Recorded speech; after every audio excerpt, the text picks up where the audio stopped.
Shalawama, I am Dr. Yesapa. Welcome to Zion Law School. This is Astrotheology. This is Astrotheology. This is Shalawama, presentation. I am Dr. Yesapa. Welcome to Zion Law. All right, sorry about that, y'all. I think I got it together. Let's go back. We have sound. Give me 1 second, please. All right. All right, this is Astrotheology. This is number 38. This is presentation number 38. We're doing one presentation every day. So we've been doing this for 38 days. Tomorrow will be 39. Okay, so welcome to Astrotheology number 38. Let's give it a minute, let some people come in. All right, so we'll give it a minute and let some people come in, and then we're gonna get into it. All right, we will get into it. Let's give it a minute, let some people come in. So like and share the video, please. Help us reach more people. Especially share because it'll help us increase the number of subscribers. That helps us with the YouTube algorithm, as everybody knows by now. Liking and sharing helps the video to be picked up by the YouTube algorithm so more people can see it. And it's free, it doesn't cost you anything. All right, so let's give it a few minutes. We'll give people a chance to come in. We may have some others come into the live stream. We'll see if they're going to be able to come, and they'll join in the conversation. But between now and then, I would like to ask you all to order 911 Ancient Ibriath, the international edition. You can order this one on Amazon now, but the other books, continue ordering them from zionlawschool.org. But 911 Ibriath Rescue, y'all, ordered this one on Amazon, okay? 911 Ibriath Rescue, the international edition. Only the international edition. Only the international edition of 911 Ibriath Rescue. Ordered this one on Amazon.com. All our other books, continue ordering them on zionlawschool.org, and then go to the products page. So if you've been enjoying our content, if you want to support, if you want to give someone a gift or even give yourself a gift, consider ordering this book. We have about 100 or so left. I don't remember the exact number. And I would like to sell them all so that we can clear it out and then do something else with this book, okay? So if you're willing to support, please go ahead and do so by getting this book. All right, let me see, how many minutes are we in? We'll just give it we started 3 minutes ago. We'll just give it a few more minutes, y'all, and then we'll get started, okay? Also, importantly, 101 Ancient Ibriath, this streaming course, be sure y'all subscribe to it. This is our language, Ibriath. We're giving it away almost for free. There's no doctrine, none of that kind of stuff, no religious stuff, purely the science, okay? So y'all go ahead and order this, subscribe rather. It's almost free, okay? We made it almost free. So now let's get ready to get into the lesson. Give me 1 second, please. I'll be right back, and then we'll start with our presentation. We're going to begin on page 213. For those of you who are new, welcome. We're going to read a book called The Devil's Pulpit. It is not a religious book. There is no doctrine in this book. It is science, philology, okay, linguistics, etymology, church father writings, mythological stories as they apply, and architecture. And all of these sciences the author brings together and presents evidence to support his claim that the secret societies wrote the Gospels and that the Christ figure and all of the apostles are in fact the sun as it travels through the celestial globe. In other words, it's all about astrology or astronomy, the movement of the sun and the planets and the stars, okay? That's what the author claims. It's not the horoscope. There's no horoscope. It is purely the physical movement of the stars, okay? That's all it is. There's no doctrine, no religion. So please, nobody get spooked out about this, all right? But anyway, so I'm reading, I interpret, because the book is about 200 or so years old. It was compiled into book form in 1857. 1857. What was compiled? A series of sermons that were given around 1810, 1820, 1830-ish. Okay, and then they were eventually put in book form. So why is the book called The Devil's Pulpit? The reason is because the author, Robert Taylor, exposed secret societies for having written the Gospels to enslave the mind of believers, to enslave them mentally, so that then the high priesthood, the dark priesthood, could live off of you, force you to work, and then you pay them. And then they control what you think, where you go, complete control over your life, as you see in Christianity and all other religions. Okay, so the author is making this claim, and he is supporting that with his evidence. Because he was so effective, scholars in the audience, the secret society members branded him as being a devil, the devil's chaplain, hence the name of the book. He took that negative title that was meant to destroy him and put it as the title of his book. And this book has been available for 200 years. All right, so that's what the Devil's Pulpit is about. Nothing spooky, nothing religious, okay? So let's give it maybe 1 or 2 minutes, and then we will begin with the presentation.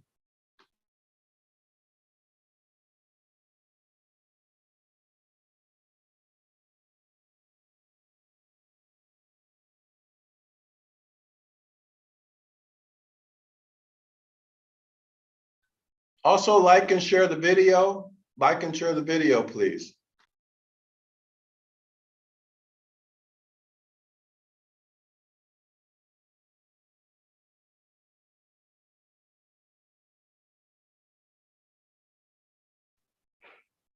So this is the page we will begin on. This is page 217, 217. We will begin on page 217.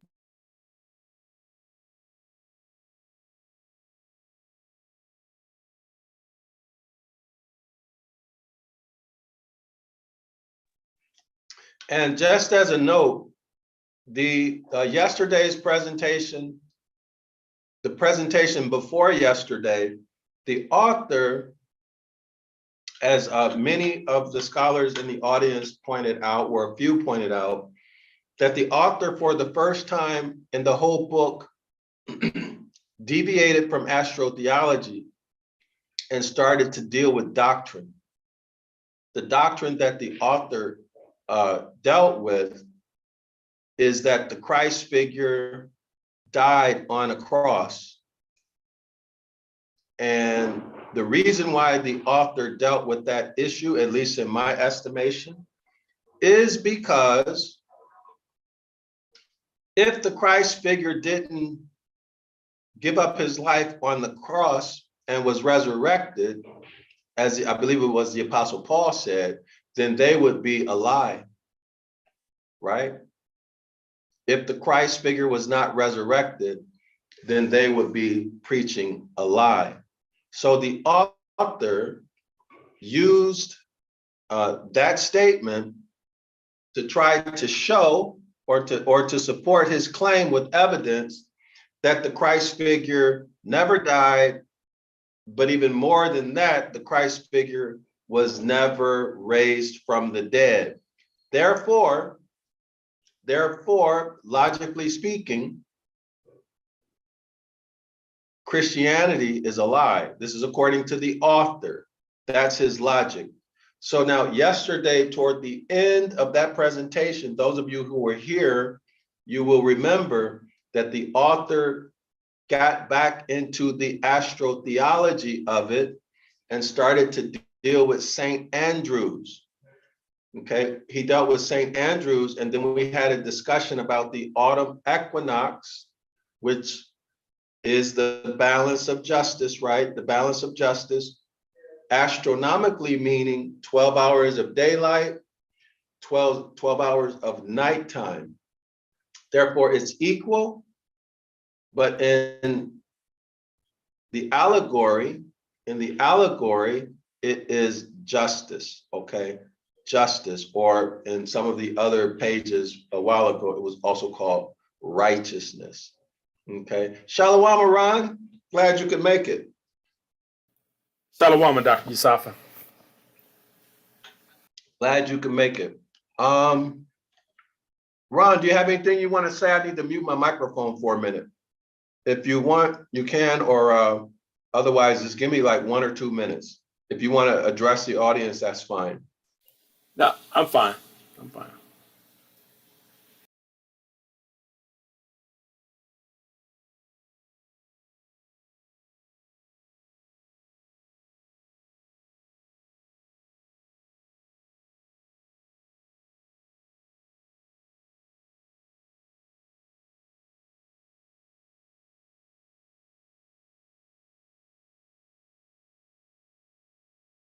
So, Ron, one of the things as a result of my long-term fasting, my appetite has completely changed, and it's hard for, I'm trying to eat every day now, but my body is not desiring food every day. So it's been kind of like work, man. Kind of like work to try to make myself eat. And but anyway, I'm good. I'm good now. I just ate a little something, and my brain will have enough to work with. All right, scholars. So we're on page 217. You're right here.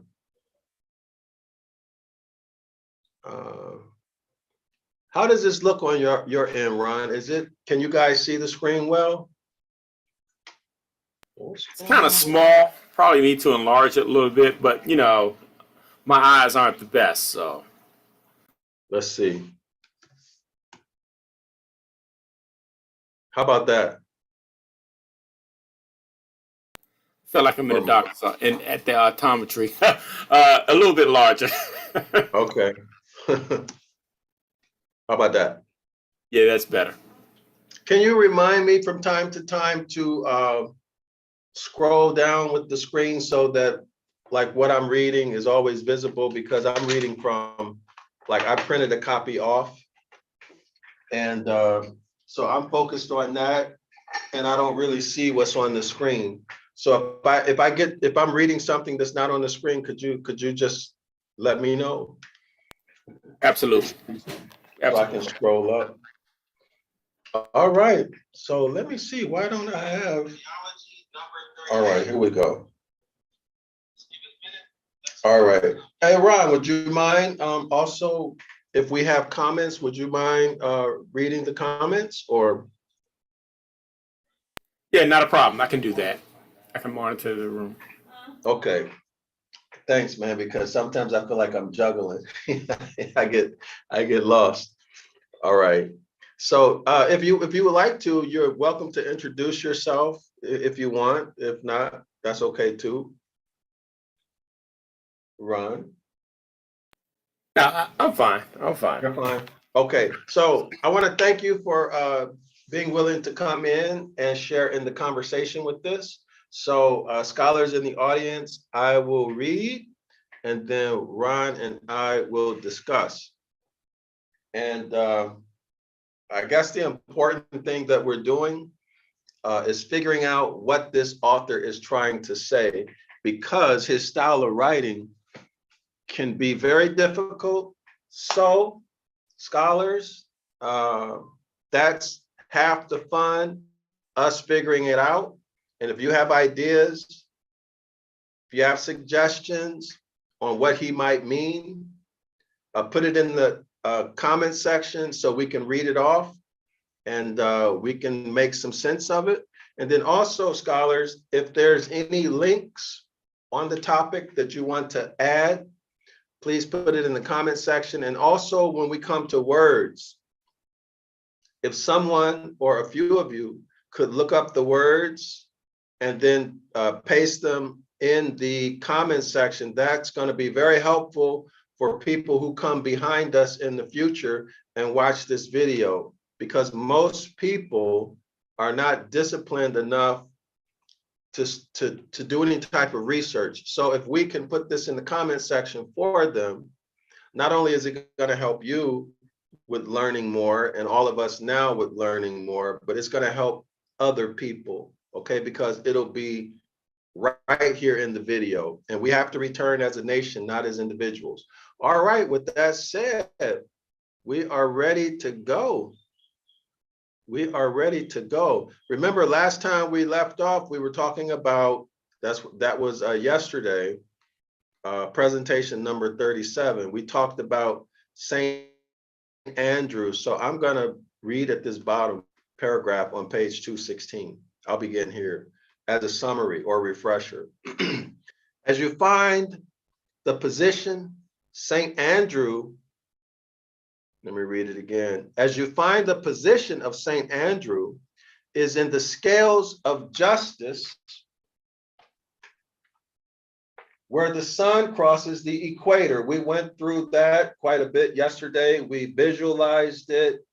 So if y'all want to go back and review this, it's toward the end of video number 37, okay? Where the sun crosses the equator at the Autumn Equinox, September 22nd, 12 hours of daylight, 12 hours of night, scales of justice, balance. The number of daylight hours equal the number of nighttime hours. When St. Andrew's, quote, receives the congregation, end quote, that is, notice this, scholars, when St. Andrew, quote, receives the congregation, end quote, that is, when the sun, S-U-N, personified or anthropomorphized as St. Andrew, enters into the constellation,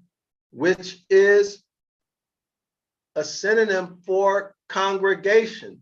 When St. Andrews enters into the constellation or congregation of stars called Libra, the scales of justice. In ancient Egypt, Kemet, the scales of justice are balanced. Astro or astronomy, right? Astronomy or astrotheology. The scales are balanced. In the US, democracy, the scales of justice are imbalanced. Ask yourself the question, why? Let's continue with the paragraph. He will once again give equal length of day and night to all the inhabitants of the earth, which, notwithstanding its declining state, that references the sun being at the zenith in the summer solstice. Zenith is the highest point in the sky.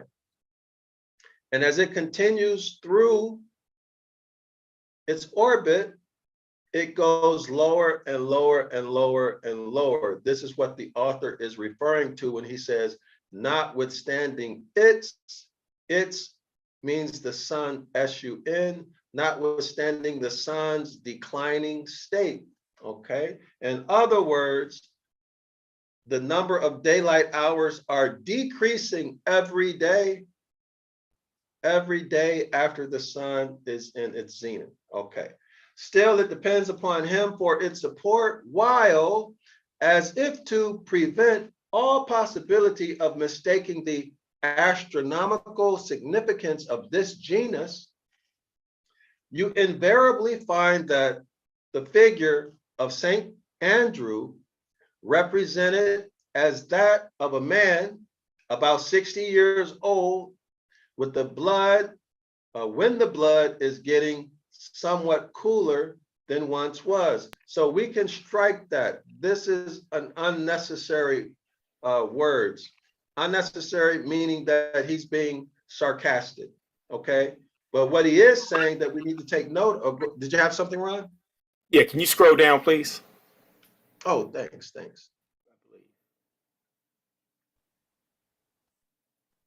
All right. Yeah, yeah, exactly where you at, yeah. We're here. Okay. Good. Yes. All right. Thank you.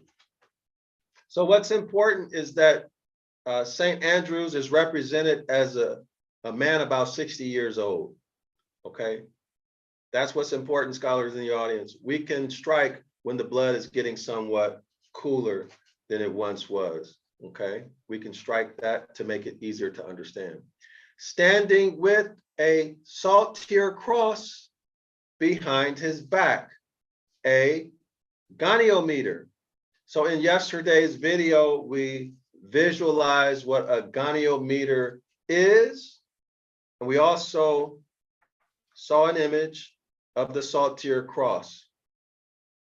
That angle, we also looked at the angle. This is in presentation number 37 toward the end. We also looked at the angle. Where does he write it here? It says, or the exact measure of the angle which the sun in the ecliptic makes its passing over the line of the equator. So he is talking about the celestial ecliptic and the celestial equator. So in presentation number 37, you can go back and you can see these things, and you can also learn what that angle is. So let's continue. As St. Paul expressly defines this old man as, quote, him that was crucified. Remember, the author raised the issue or the question that the Christ figure was not crucified, but the so-called black man was crucified in his stead. Okay, so now Paul is raising, not Paul, but the author is saying that St. Paul expressly defines this old man as, quote, him that was crucified, end quote. Knowing this, that our old man, i.e., our old Andrew, is crucified. Now they're talking about celestially, right? And he's quoting Paul from Romans chapter 6, verse 6. I wonder, that strikes me as interesting, right? 6, or I don't know, but you know. But anyway, you have anything, Ron, you want to talk about, or shall we continue? Continue, Dr. Yusuf. Okay. Thank you. The Saint Andrew of the gospel being none other than the Saint Michael, the Archangel of the Apocalypse. Wow.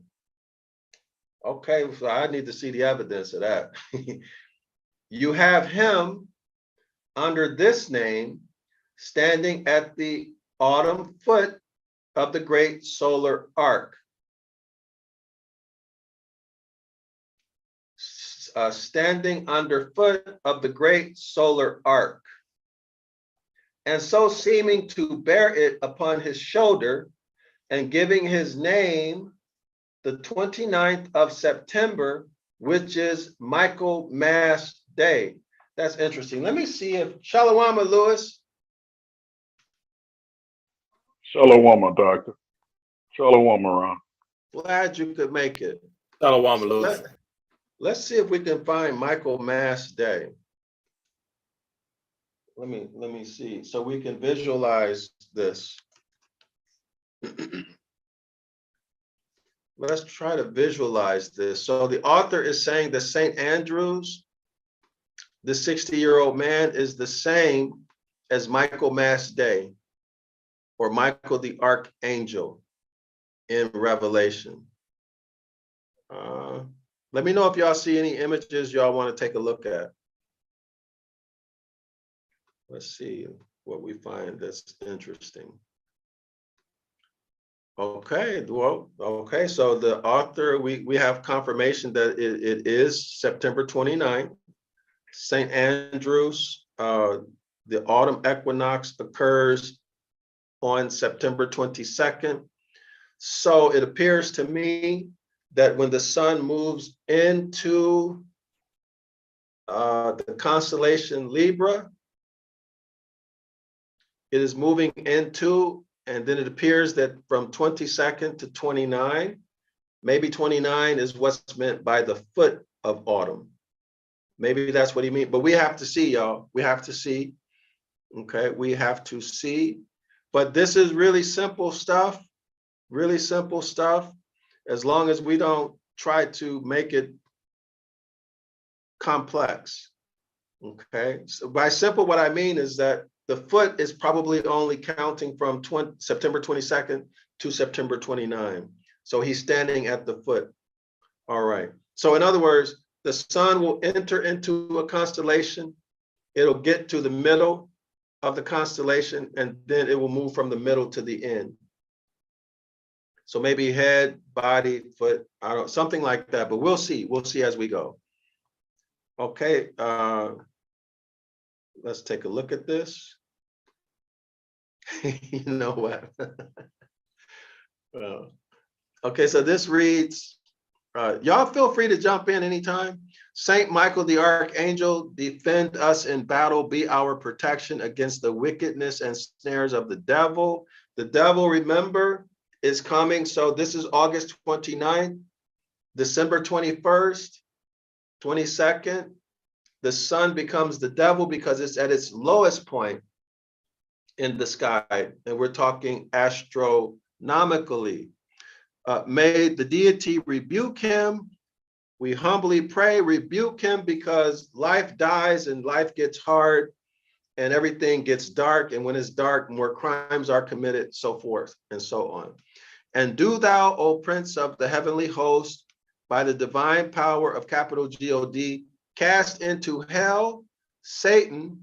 So hell would be also December 21st, 22nd, because remember, the sun is at its lowest place. That's Satan, the devil. And then the bottomless pit is below that, because there is no bottom to the celestial globe. So therefore, hell, the bottomless pit. Satan and all the evil spirits who roam throughout the world seeking the ruin of souls, and then it acknowledges the deity. Amen. So let's see. Show me where you are with your cursor, please. No, I'm trying to. I'm scanning. I don't see it. Oh man.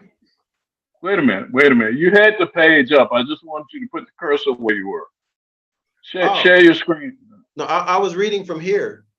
Oh no, I didn't see it. I was looking at the actual document. Okay. So I apologize for that. I shared, okay, but it didn't show. I have to have this other device near me to make sure that okay. So can you all see the share now? Oh yeah, I can see what you're reading from. It looks like a card. This is Saint Michael the Archangel. Yeah. Yeah, and notice that these, I don't know, is he connected to this horse? I can't really tell. I can't differentiate between the two. I don't. Maybe if you could can you make it larger? No, there's no. Let me see. Let me move this menu bar. No, I don't have any option to make it larger. Okay, I can't say tell where he starts in the horse. Let's try it. Let's try it on the website. No. Yeah, see, there's no, unfortunately on this one, there's no. So if y'all have any comments, feel free to comment. Feel free Is to that cut me off. Huh? is that indeed a horse or something else? Yeah, it's Michael the Archangel on a Yeah, horse I get that on in a the, horse. Okay, yeah, in Revelation. okay, okay. Uh, let me see. I'm trying to find a better picture. If y'all see something, let me know. Michael the Archangel in Revelation. Maybe that's what I should have typed in. Michael the Archangel Apocalypse. Michael Mass Day.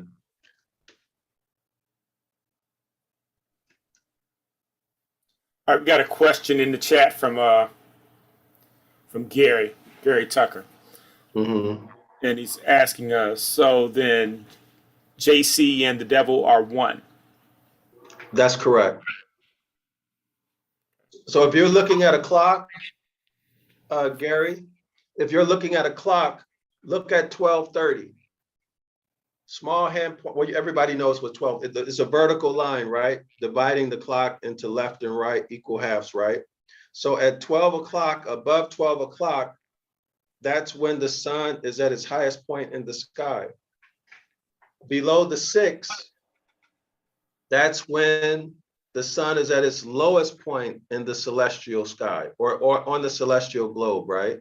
So that vertical line is the sun in different positions, okay? So therefore the sun, when it's at above the 12, that's the Christ. It's at the highest point in the sky. That's the zenith. That's the Christ. There's more hours. That's the time of year where it's the maximum number of daylight hours and the fewest number of nighttime hours. If you go down below the 6, the situation is flipped.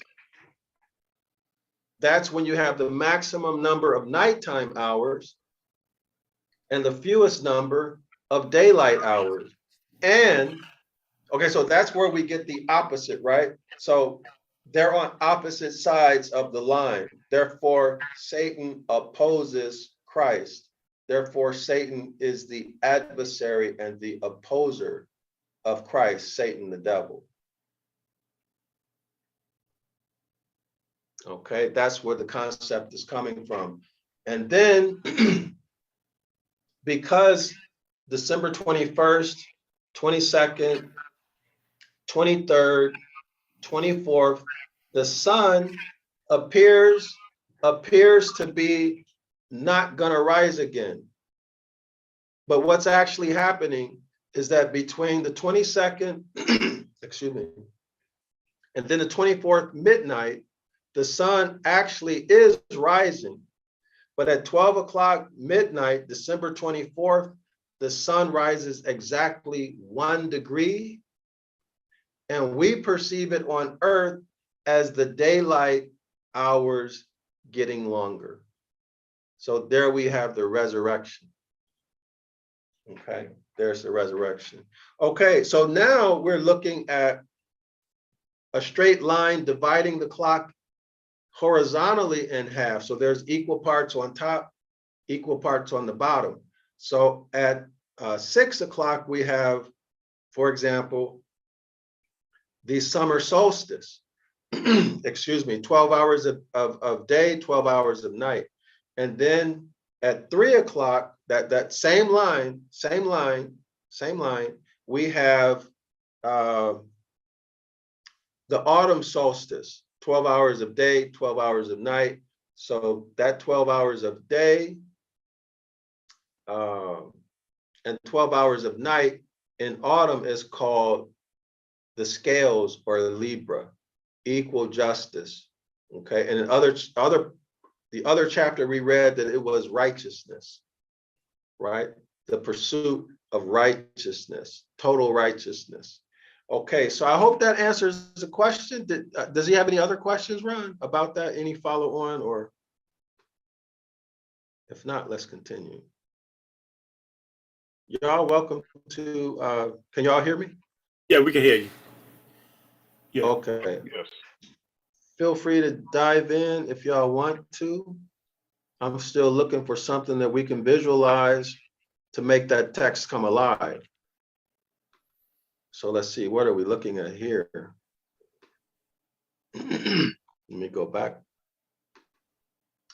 Also, y'all keep me on track, because if I start to spend too much time on something, let me know. I don't want to make it boring. Okay, here we are. Well, this is the sketch, but this is Michael's battle with the devil. The Archangel, Michael Mass Day, September 29. This is Michael the Archangel. Okay. And I guess this is the devil right here. So let's see if we can find something better than that. Let's see it, try to. What is Michael Mass Day? Let's see if we find something for that. Okay, Michael Mass, I'm reading over here. Michael Mass is a Christian festival observed in some Western liturgical court calendars on the 29th of September. In some denominations, a reference to a fourth angel, usually Uriel, is also added. Michael Mass has been one of the 4 quarter days of the financial, judicial, and academic year. That says a lot, don't it, y'all? Right? In Christian angelology, the Archangel Michael is the greatest of all angels and is honored for defeating Lucifer. We just saw the picture in the war in heaven. All right, so this is one of the, this is a Catholic feast day or a Christian feast day. Let's see if we can get anything else out of this. HistoricUK.com, Michael Mass, the Feast of Michael and All Angels is celebrated on September 29th every year. As it falls near the equinox, that would be the autumn equinox, the day is associated with the beginning of autumn and the shortening of days. All right. So we know that. Go ahead. Yeah, Dr. Yusafa, King Michael has a comment in the chat. He said that was with George Floyd representative. Oh, really? Meaning that this particular situation, George Floyd represented this. Okay, I wasn't aware of that.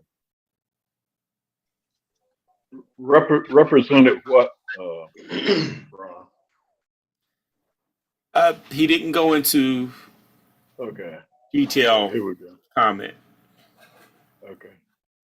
But he's saying this particular day represented George Floyd. Oh, y'all, check this out. Observe that Michael is depicted as androgynous and is traditional for Christian angels and archangels. So androgynous means that they can produce, they don't need another to produce offspring. An androgynous being. Yeah, androgynous, adjective of or pertaining to, producing androgens, common misspelling. No, why do they give these kind of weak definitions? Oh, here we go. Y'all see it? Right. Merriam-Webster.com. Wow. Androgynous. Oh, go ahead, Ron. Yeah, androgynous. Having the characteristics or nature of both male and female. Very interesting, right? Very, very interesting. Okay. Says a lot. Yeah. That's just like Genesis 1:27. Yep. Exactly. Let us make man in our image. King Michael has another question, another comment. It was symbolically the way they had the knee on his neck. So referring to George Floyd and the way the knee was on the neck was the same way he had his foot on the neck. So if you go back to that picture of the Archangel of Michael, with his foot on Lucifer's neck. That's the same thing. He's saying George Floyd was the same representation of that situation. The image that you pulled up.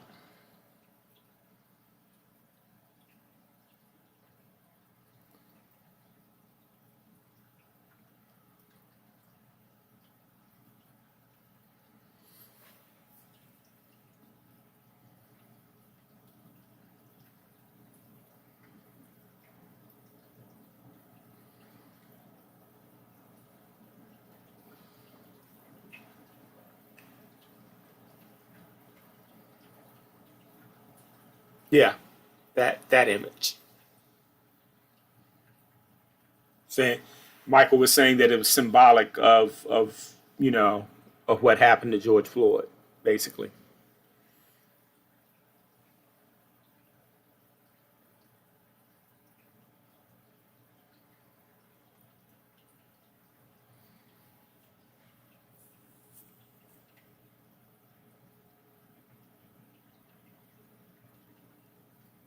Except for the foot is more toward on the neck as opposed to the knee. Okay, I was talking with my microphone. Muted. Oh, you were muted. Okay. Yeah. So thanks for that information. Appreciate it. I was not aware of that at all. So here's an androgynous looking figure right here. And we see the sun. Yeah, we see the halo. Right. Oh, here's one with the foot on the neck. Right. Yeah. Exactly. Yeah, right on his head. Okay. So in this case, it would be the Moor, the Yasharala Moor, who is being killed by an androgynous. Androgynous being. Oh, wow. I just put that together. Wow. Yeah. Wow.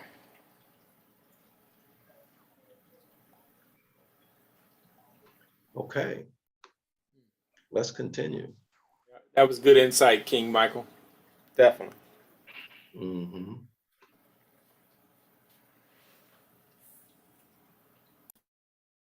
Let's continue with the text. Oh, okay. So we're still good. All right. All right. So next paragraph reads, the Saint Andrew of the gospel being none other than the Saint Michael, the archangel of the apocalypse. That's Revelation. You have him under this name, standing at the optimal foot of the great solar arc. So let's look up this great solar arc, because I think it will add a lot to it if we can find it. Great solar arc.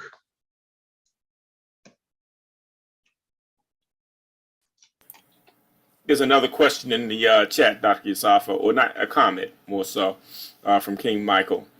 And basically what he's saying is so that, the foot on the neck, so that we'll be the same as someone born with both sexes. So we'll be the same as someone born with both sexes.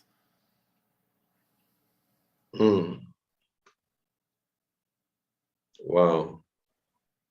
So the hybridization of the natural people, the effect of that would be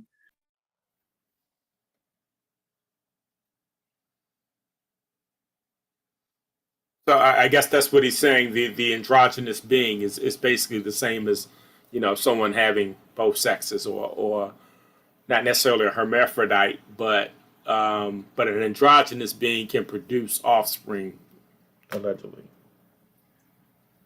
Yeah, you can't really tell whether it's male or female. Right.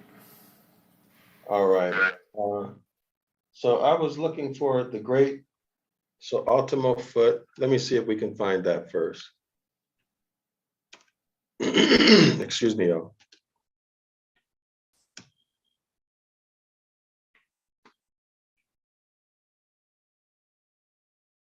Come on.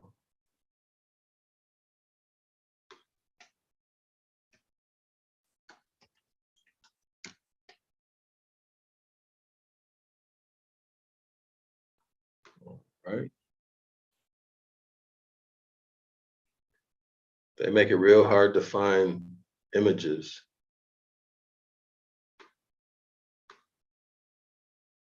There we go. I spelled it wrong. All right. Nothing.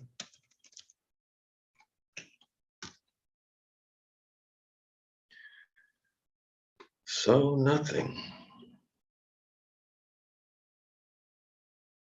Don't have anything.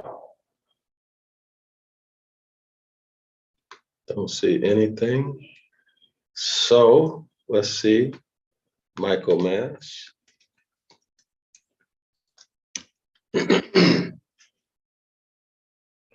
Nothing. September 29, right?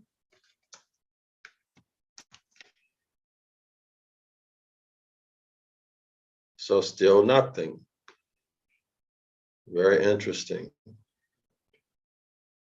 Y'all see that? They don't have anything. Yeah, King Michael has another question, and pretty much regarding hermaphrodites, and he was asking basically, can they procreate? And to my knowledge, they cannot in terms of procreate, with themselves. Whereas an androgynous being, can. But we don't have anything like that we're aware of, in the physical form here that I'm aware of. But there are some, I think, species of animals that can, self-create, but not to my knowledge. So let's see. So we're getting close. Still nothing specific. This is horoscope stuff, which we don't want. Well, they don't have anything. No images online for it. So, yeah, there's nothing. All right. So let's continue on. I don't see anything. Autumn Equinox. Let's see what we see here. Excuse me. That's not it.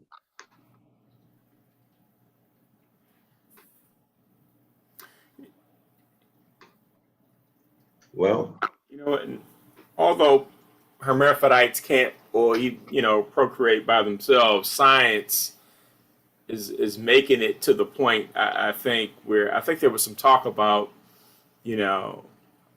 where women can now have kids born in the fetus, not the fetus, in the womb of a pig. So there are, technology is evolving. Okay, let's see what we find here. If they have anything on this topic. If not, we'll move forward. No. Oh, well. So they don't have anything. Let's get back to the text. Excuse me, y'all. Drink some water real quick.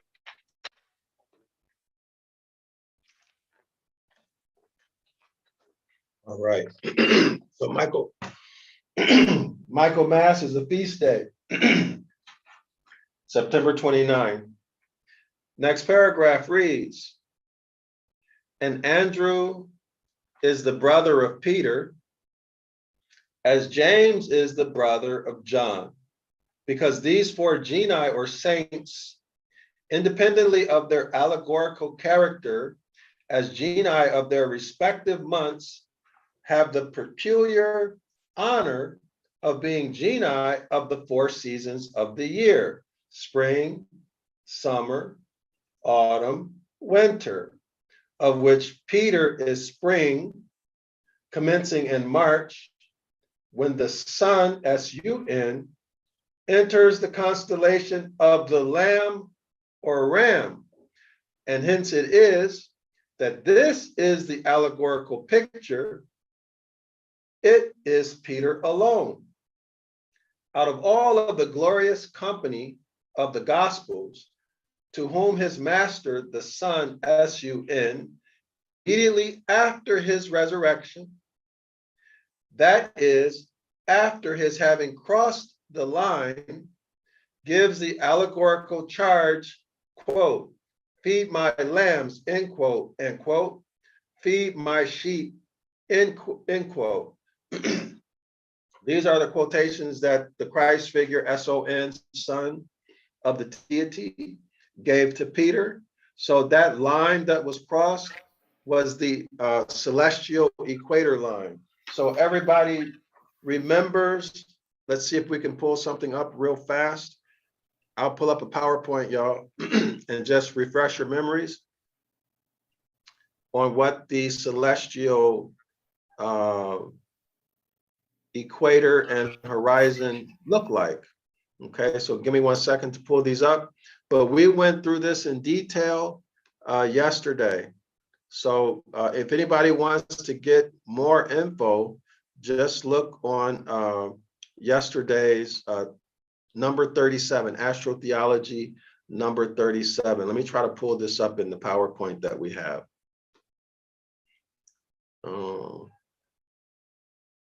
Let's see, where is it? Give me 1 second, y'all. Let me pull it up. All right. I'll be right back with y'all. Give me 1 second. I got to find the PowerPoint. Maybe this is it. I don't remember. 1 second. We'll be right back with you when the app opens up. Okay. So while we wait, let's just do a little review while we wait. So again, the author here calls our attention to Andrew, okay? And he tells us that Andrew is the brother of Peter. James is the brother of John. So Andrew, that's 1, Peter 2, James 3, John 4, okay? Because these 4 genii or saints, independently of their allegorical character, they represent what? The 4 seasons of the year: spring, summer, fall, and winter, or autumn. Peter is spring. Peter is spring, which starts in March when the sun enters the constellation of the Lamb. So the summer equinox, that's the constellation of the Lamb or the Ram, okay? And hence, according to the author, that in this allegorical picture, this fairy tale image, it is Peter alone out of all the glorious company of the apostles. So Peter out of the other 11, that's all he's saying, to whom his master, that's the Christ figure, S-O-N. But in this case, since we're talking astrologically, it is the S-U-N. Okay, so everything is still the same, right? The constellations, the apostles, the sun, is all the same stuff rolled up, telling the same story differently with different characters. The S-U-N, immediately after his resurrection, that is, after the sun having crossed the line, that would be the celestial equator. Gives the allegorical charge. What's that? But King Michael has a question in the chat, Dr. Yusafa. Okay. What happened to my give me 1 second. Give me 1 second, y'all. Let me get the for some reason the PowerPoint didn't open. Yeah, can you read it, Ron, please? Yeah, from King Michael in the chat. If we're talking about stars, wouldn't Orion's belt be considered an androgynous being? And then he says that's where stars are born. I have no idea. Yeah, I'm not showing that either. Yeah, I don't know if he's making a statement or is that a question? I don't know. I've never heard of stars Is being blinded. the nebulous. Yeah. Okay. Yeah, I mean, the galaxy is huge, so I mean, it can be born from anywhere. Yeah. So let's see if we can find the celestial globe so we can, let me pull this up. Let me let y'all see it, scholars, so we can have a good mental image. All right. Let's see. All right.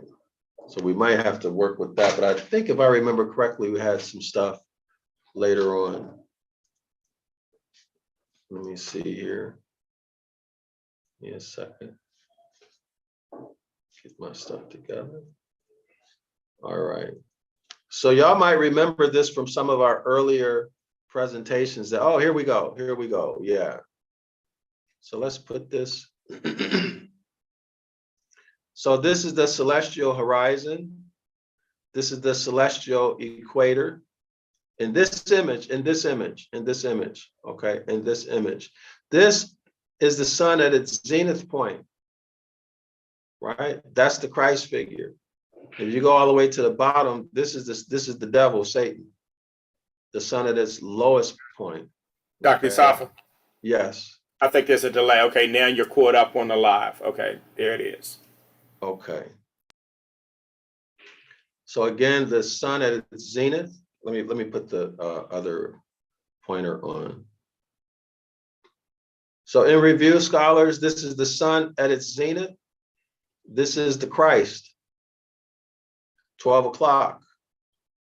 Go all the way down this vertical line. We see in this imaginary vertical line, this is the sun at its lowest point in the celestial globe. Everybody see that? This is the celestial globe here. Okay, and it's constantly expanding according to them, right? Always expanding, so it has no bottom.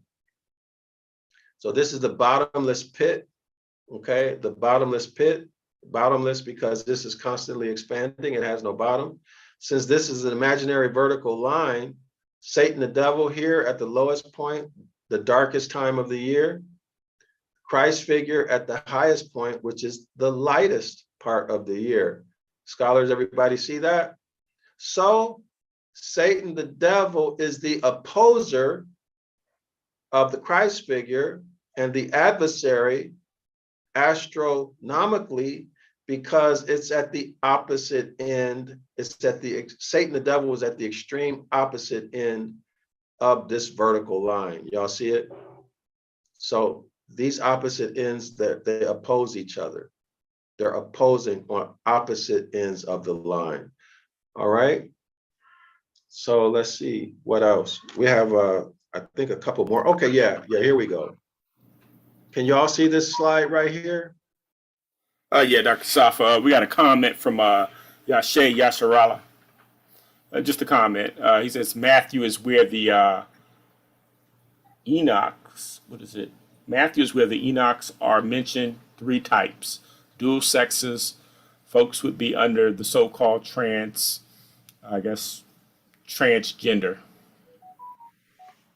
Okay. All Then right. we have a comment from King Michael Cross, says, wow, I'm really teaching you guys something new. Okay. So. Yeah, yes, indeed. Okay. So now this is Satan the devil. This is the declination, the lowest point. This is the sun, the Christ. Right, everybody see it? This is the vernal equinox. This is in March that the author is talking about. That's right here. That's the vernal equinox. This is the celestial equator, right? This is the celestial equator that the sun crosses. Y'all see right here? The sun crosses this celestial equator. Okay, and this horizontal line is the ecliptic. This is the sun's path, its orbit rather, right? The sun's orbit, according to this illustration.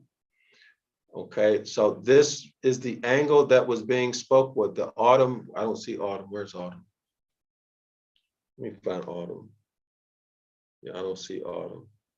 But anyway, autumn would be somewhere over here, the opposite So autumn would be somewhere over here, opposite the vernal equinox, right?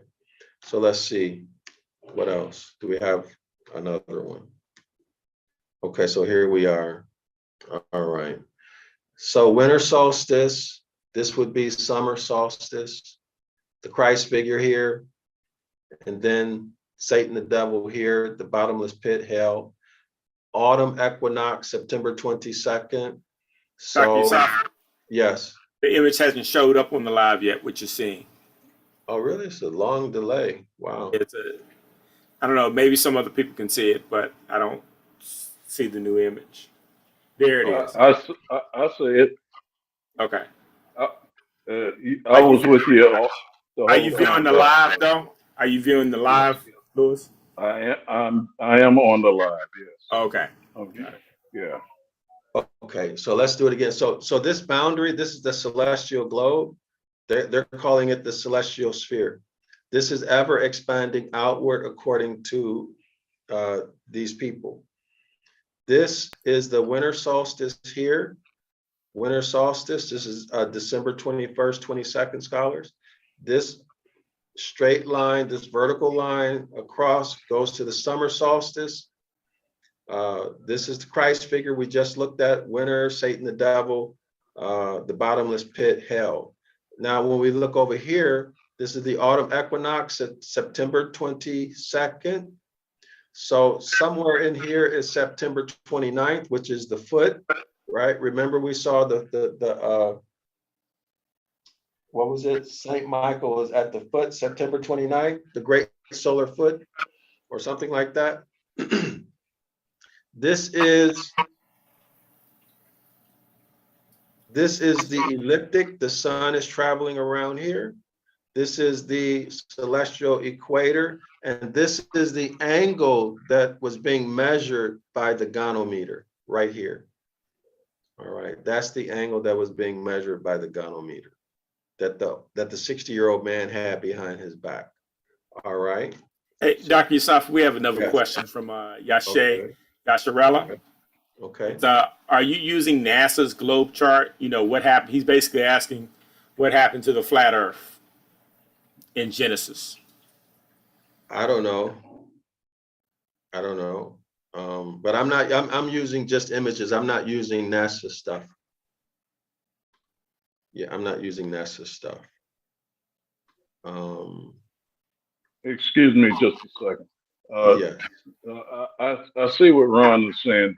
The YouTube is behind what we're doing on our live feed, because this picture you have here, this image you have here, just showed up on YouTube.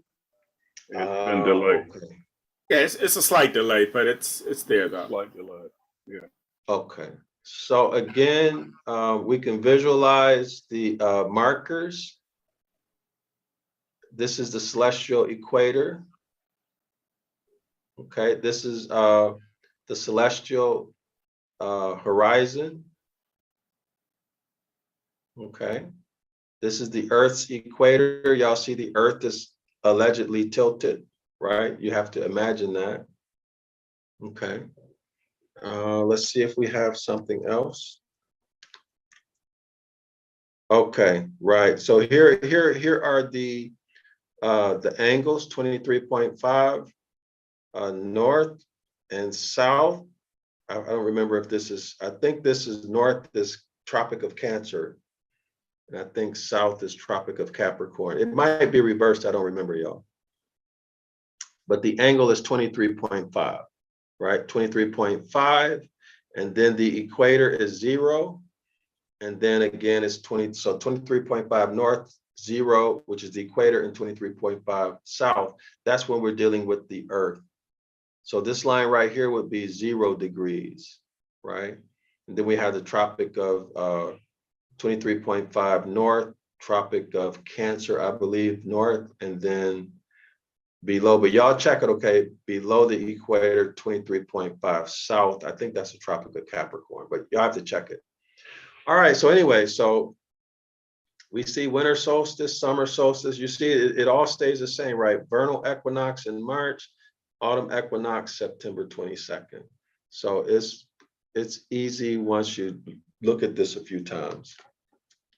Okay, and then this is just other stuff. All right, so that's our refresher. So we're oriented in time and space again. So let's go back. Let's go back to the, anybody want to say anything, Lewis or Ron, before we continue? No, but No, Doc. The document's just getting ready to show up on your YouTube page. Okay, let me know when I should begin reading. The document is up. Okay, thank you. And Andrew is autumn. So remember, scholars, Peter is March. Peter is March. That's the summer solstice. Andrew is autumn. So Peter is on one end of the line. Andrew is on the opposite end of the line, right? We looked at the summer solstice. We looked at the summer equinox and the autumn equinox, okay? So Peter is on one end, which is March or spring equinox. Andrew is on the autumn equinox, which is the opposite end of the line. And Andrew is autumn. The church or church history, having consecrated the belief on no evidence whatever, and for no supposable reason, but the accurately astronomical one. So the author is saying that there's no reason for this other than an astronomical reason, that Saint Andrew hung 2 days upon the cross. So Saint Andrews was murdered by being crucified, and he hung 2 days on the cross, which is exactly the length of time which the sun seems to hang in perfect equilibrium upon the line of the equator. Y'all got that? All right. The sun hangs, or in other words, the sun is on the line of the equator for exactly 2 days, 48 hours. Andrew was hung on the cross for 2 days. Hebraically, how long are they supposed to hang somebody on a stake?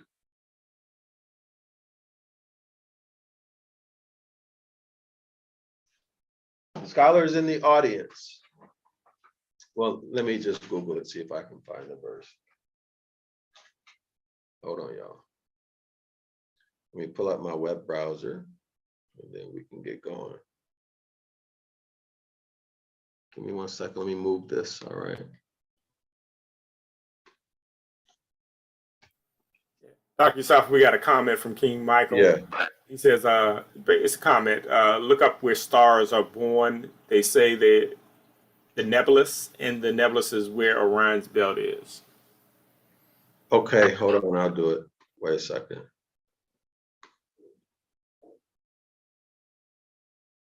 Oh, this is not what I want. That's not what I want, y'all. Hold on. Hey, where's mine? Give me 1 second. I don't remember the verse, so give me 1 second. Yeah, here we go. No, that's not it. It tells us how long you can hang him on the cross. You're supposed to remove him right away. Oh, here we go. Here we are. His body, here we are, Deuteronomy 21:23. His body shall not remain all night on the tree. You shall bury him the same day. All right. For the hangman is cursed by the deity. So the author's point is, why in the world did they leave him on the cross for 2 days? They're supposed to take him off. Right? His body, Deuteronomy 21:23, his body shall not remain all night on the tree. But they left him for 2 days.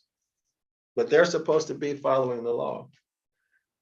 Anyway, all right, so I just added that. The author didn't talk about that. So you can take it with a grain of salt. Let's continue. And Andrew is autumn, the church or church history, having consecrated the belief on no evidence whatever. The belief of what? That Saint Andrew was hung on a tree for 2 days. On no evidence whatever, and for no supposable reason. In other words, they just came up with the number 2. So the issue is why 2 days, right? Why 2? But for no reason, okay? But the accurately astronomical one, in other words, there's only one reason and it's astronomical. He continues. Here's the reason that Andrew, Saint Andrew, hung 2 days upon the cross, which is exactly the length of time which the sun seems to hang in perfect equilibrium upon the line of the equator. So let's go back and look at this celestial equator. I think I kept it open. Let me see which one is better. Oh, is here. We have it right here. So let me put this in presentation mode. Oh. Y'all all right? Okay. So here we are. Everybody see the celestial equator? Let me get the pointer together. So here's the celestial equator. Y'all see it? Right here. I don't think it hasn't came on my on the live yet. It's still loading the image. Okay. Let me know when. It's there now. Okay, it's there. Okay. So everybody see the celestial equator where the cursor is? This is a celestial equator. This is the vernal equinox is here. So we just look at the straight line at the exact opposite end. This is the vernal equinox, right? So the sun hangs on this line. It appears to hang right here, just like that. Just like that for 2 days. So the author is saying that in the New Testament, Andrew is said to be hung on the cross for 2 days for no other reason. The church fathers give no other reason. But there is an astrological reason that we're looking at right now, if you look at the cursor, because the sun appears to be motionless for 2 days on the celestial equator. Okay, all right, let's go back to the text. All right. Y'all let me know in the chat if y'all find this interesting, if you all are enjoying it. Also, if you have questions, comments, don't hesitate, put them in the comment section, because when people come and watch this video in the future, or even now, there may be some people now who are too shy or even afraid to write anything in the comment. But they might be thinking what you're thinking, yes. I think, can you scroll down a little bit? Okay. All right. Uh-oh, we're on the other page. Okay. All right. So we were here. We just read about Andrew being autumn and the sun being appearing to be motionless on the equator. Correct. Right there. Okay. So let's continue. So y'all don't be shy.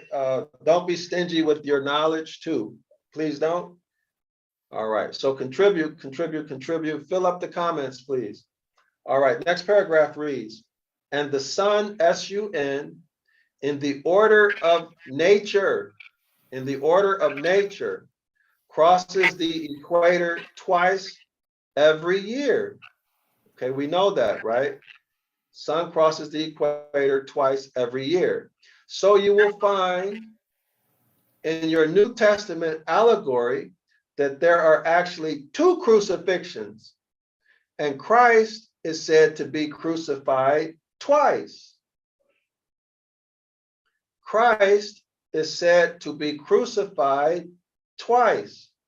That is, once upon Mount Calvary, the place of a skull, as if to say brains were of no use to that skull that is so thick as not to find out the meaning of the allegory. So the author is being sarcastic here by saying that Christians don't take the time to find out what these stories mean, and so therefore they're behaving stupid, to be blunt. That's what he means. Hey, Dr. Yusafa, we got another Yes. question from King Michael. Okay. It's is that the day on the cross or 2 days on the cross, because there are two crosses? And then King Sewell, very interesting. My question is, why is west north at 3 p.m. and 9 south at 9 p.m.? And I don't have a clue now Right. I don't know the answer to your question, but what we were talking about in the previous paragraph was St. Andrew and Autumn. Okay, about the sun appearing to be motionless at the line of the equator. So in this paragraph, this is a different topic. So I don't know, Michael, where he's going with this. So we just have to buckle up and go for the ride and see where he takes us. Okay. So in terms of the questions you raised about time, I don't have a clue. Maybe someone else has a clue. If someone else in the audience has the answer or knows something about the topic or has a link, or Michael, if you want to put a link in the comments so people can learn about it, please do so. Because when you raise a question, somebody might want to know, and most people are not trained to search further. So if you could be so kind to put a link in the comment section so that people can follow up with what you said. Okay, I think we need to turn the page now. Yep. As here you see, most literally is the place of a skull. As you most literally, whenever we see literally, that's always important for us. Here you see most literally is the place of a skull, Mount Calvary. Yes, Mount Calvary, that is literal, right? Because you can see a mountain. Okay, let's see, and it has a specific name. The head of the great monster, Cetus, which the crucified lamb of the deity is crossing beneath his feet. Okay, I think I know where he's going with this. So we need to visualize Cephas. I think I may have shown Cephas in previous slides, but let's take a look. All right. CTS. Is it Cetus? Let me see. Okay, Cetus.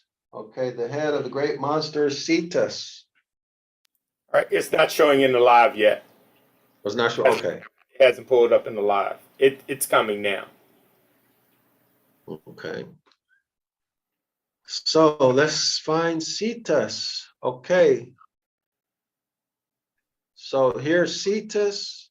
So here's Cetus in the They star. can't see what you're doing right now, Dr. Yusafa. Oh, it's not showing yet? Yeah, it's a delay. It's a delay. So okay.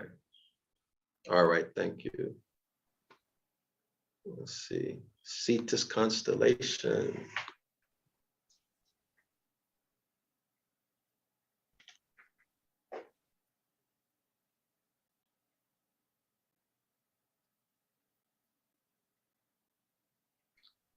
All right.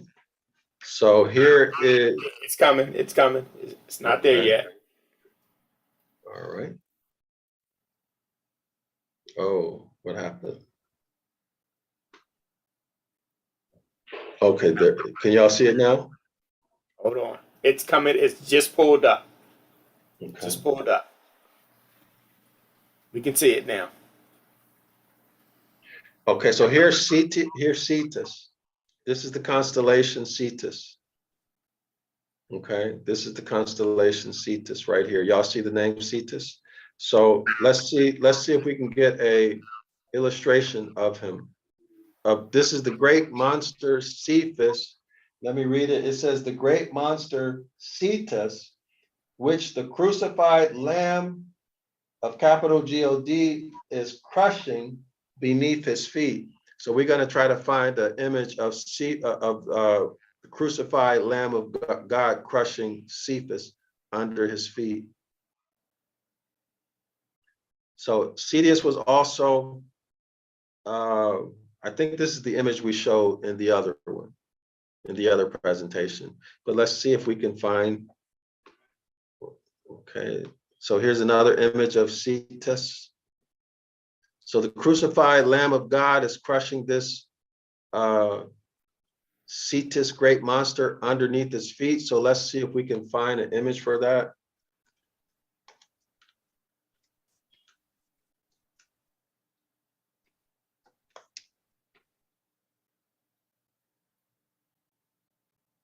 Let's see.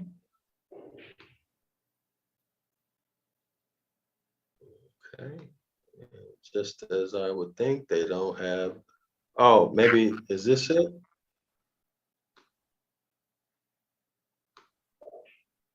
No, it's supposed to be, let's see. Maybe, I think this might be, no, because this woman shouldn't be there. So let's see if we can find something. So we're looking for the Lamb of God, Christ figure crushing an animal, or Cetus under his feet. Let's see if we can find something. No, this is nothing. Oh, let me see. Can anyone think of a better search term?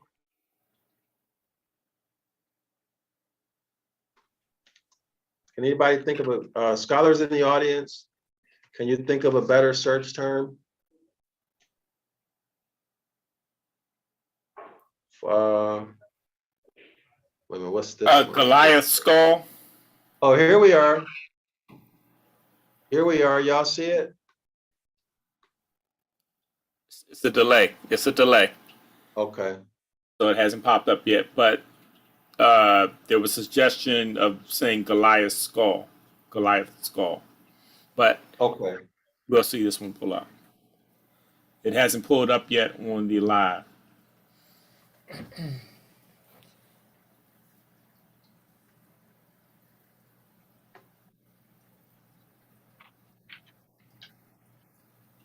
Okay. All right, just pulled up. Just pulled up. So this appears to be the Lamb on top. This is the celestial equator, this line right here. And this is the great sea monster Cetus. So the crucifixion is when the when the sun crosses this line, the sun crossing the celestial equator. This is the Lamb of capital God, okay, crossing the equator, and he's crushing Cetus, the great monster. In other words, Cetus, the constellation Cetus is below the celestial equator, and now the sun just crossed over. That's all it's saying. Okay, so let me see if I can show it. So in other words, this is Cetus, y'all. Cetus is below the equator. Yes, Cetus is positioned below the equator. Let me see if I can find another one. Oh, yeah, maybe this is good. No, that said elliptic. I think that said elliptic. Oh, yes, that's okay, that's okay. So the elliptic, this is where the sun, but no, it's not showing the equator. The image hasn't pulled up yet. Okay. We're still waiting for the image to load. Okay.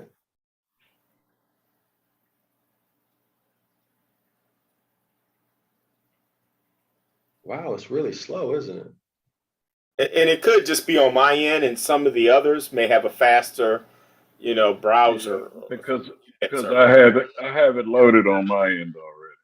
Okay, yeah, it just came up on mine. Okay, so y'all see where it says ecliptic? So this is the path of the sun. So the equator, I'm trying to find an image of Cetus where it has his position relative to the equator. And I see the ecliptic, but so their images are terrible. Hold on. Let me see. Celestial globe Cetus. Maybe we'll find it that way.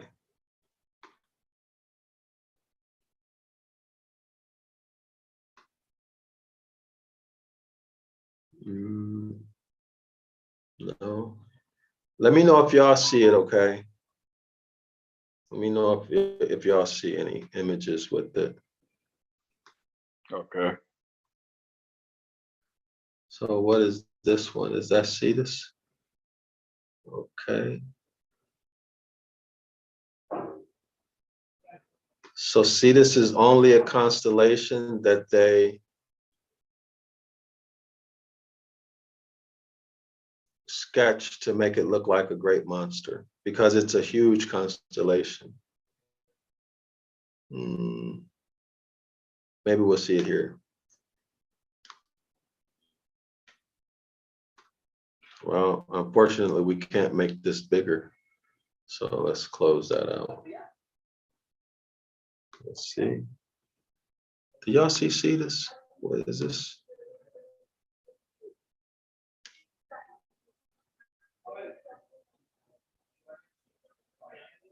So what is this line? I don't see any names of the, okay, so this is the ecliptic.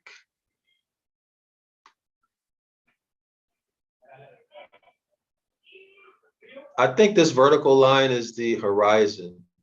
So the sun would be the author by, let me take a look. Let me make sure. Give me 1 second, y'all.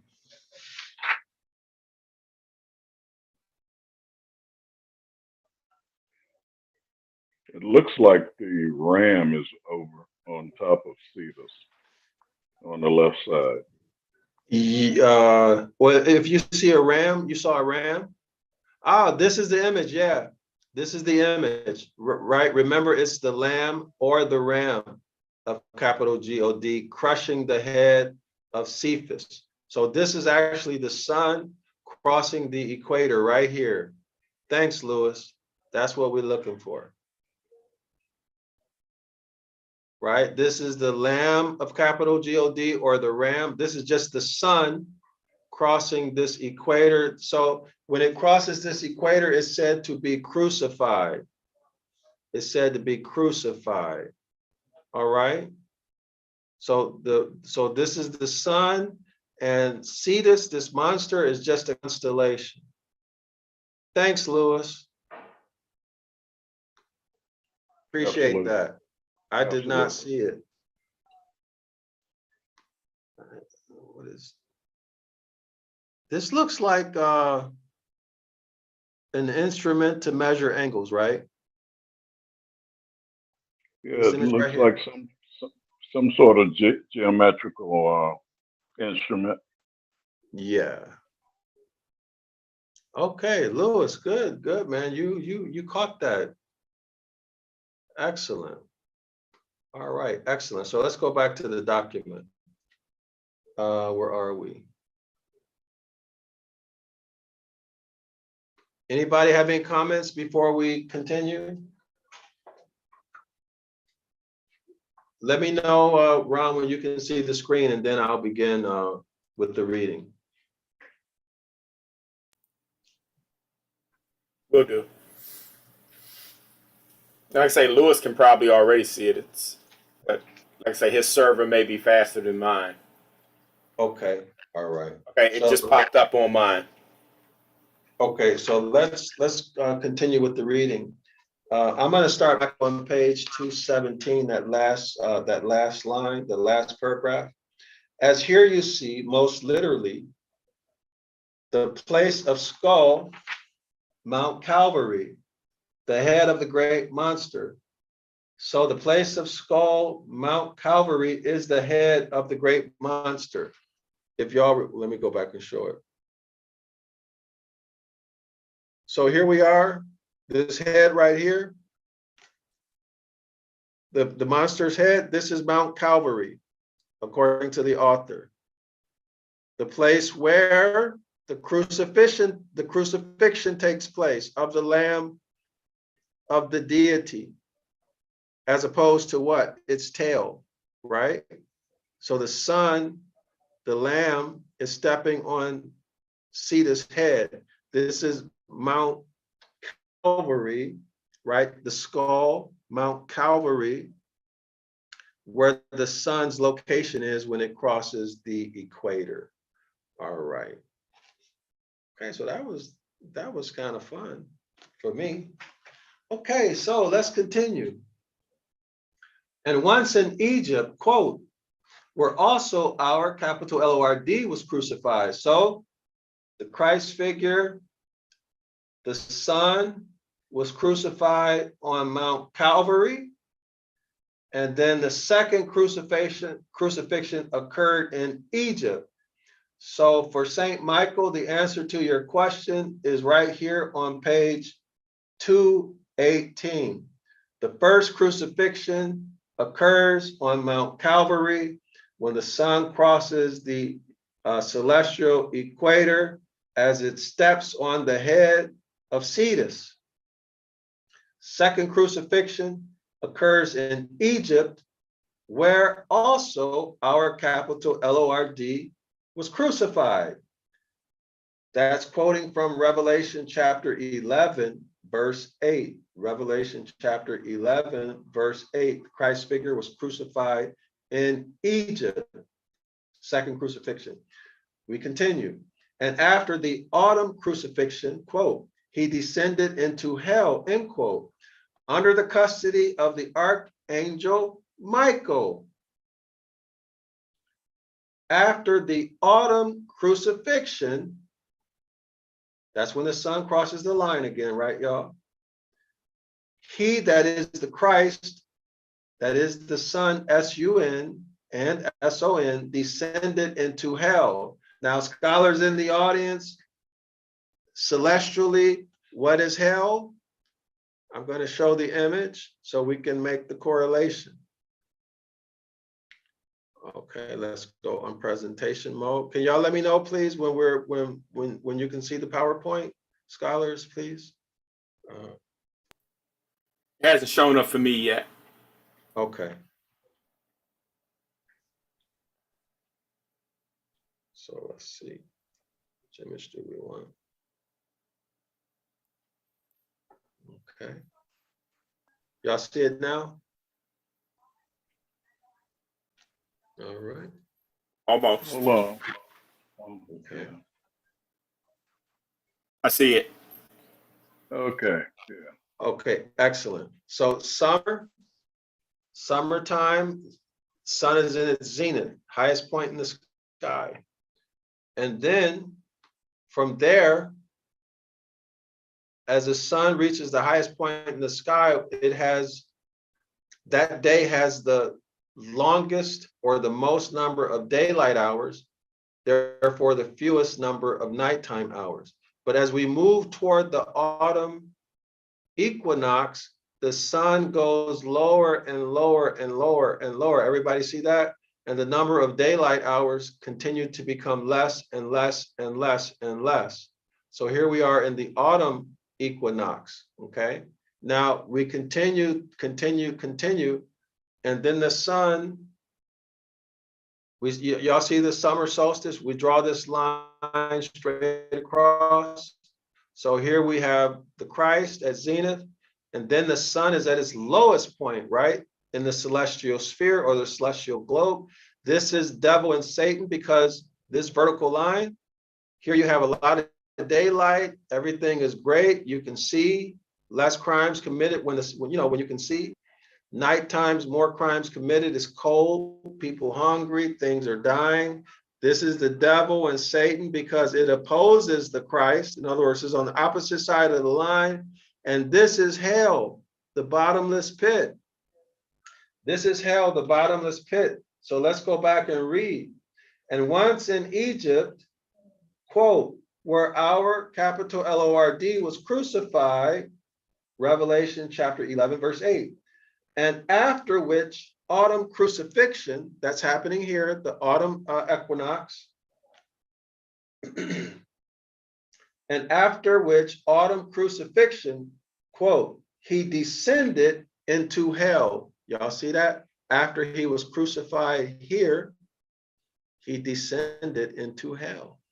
Scholars in the audience, everybody see how this works astrotheologically? Hell, the bottomless pit, Satan the devil, things are dying. The number of dark hours is the maximum for the year. Okay. He continues.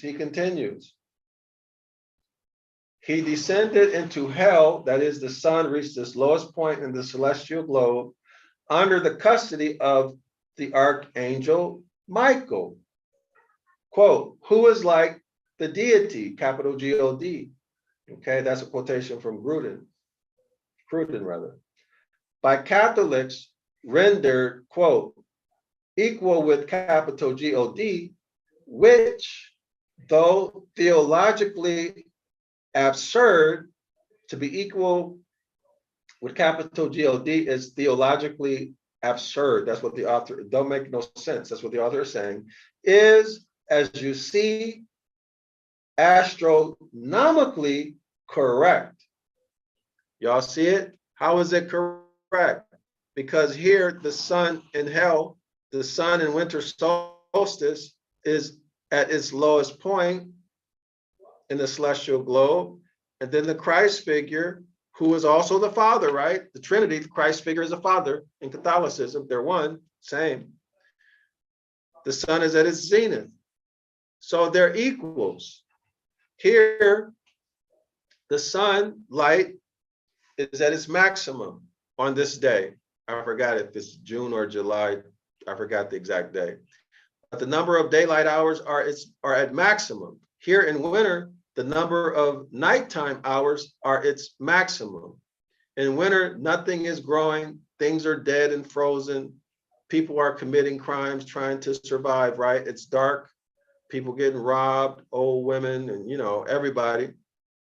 In the summertime, you can see people are not committing crimes in the broad daylight. There's a lot of fruit and vegetables that you can eat. You don't have to rob anybody. Everybody's happy, partying in the summer. Wintertime, everybody's sad, depressed because it's dark and gloomy. They're equals. They're equals. Okay, so by Catholics rendered, quote, equal with capital G-O-D, as opposed to how it's quoted here, who is like capital G-O-D, which is very different, right? The Catholic says equal with the deity, as opposed to who is like. So if it's equal to the deity, then that makes sense astrotheologically, right? Because the Father is not equal to his Son. Let's continue. For the points of the vernal and autumn equinoxes being on the same parallel line, as here you see Hercules. So here's the vernal. Here's a vernal. Let me move this so y'all can see. So here's the vernal and autumn equinoxes parallel line. Okay, this is what he's talking about. So the sun being here, vernal equinox, the sun here, autumn equinox. That's what he's talking about. Let me find my place now. For the points on the vernal and autumn equinox being on the same parallel, as here you see Hercules, the Andrew, Hercules, the Andrew, so Hercules is St. Andrew's according to the author, rises at the same time with the balance. What balance? The scale, Libra. So Hercules or St. Andrew, remember that cross, that 60-year-old man that we read about with the gonometer behind his back who measures the angle that the sun crossed the celestial equator. This is what he's talking about. That 60-year-old man is Hercules, okay? And they rise at the same time. They rise at the same time with the Libra constellation, which is the scale of balance, okay? Continues. And the capital God, that is the capital LORD of host, Gad, G-A-D. That's one of the tribes, right? A troop never meant any other than the lamb of the zodiac. Y'all got that? That is capital LORD of host, Gad, G-A-D. Vowels are interchangeable, so G-O-D, G-A-D. A troop never meant anything other than the lamb that we just looked at, right? Who was crushing the head of Cetus of the zodiac, to which Michael is thus literally and astronomically equal. Michael Mass, Michael the Archangel.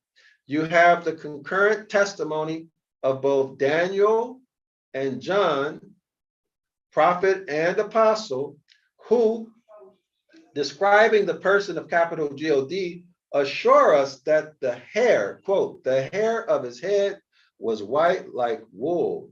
Let me repeat that. Quote, hair of his head was like wool, end quote. So you have the same astronomical enigma, same tricky story, couched in the allegorical epithet of, quote, the lamb slain for the beginning of the world, end quote. That is the Lamb of March and, quote, JC, the Christ figure, the righteous, remember the balance scales, the righteousness, right? Who appeared once in the end of the world to put away inequity. What's the inequity?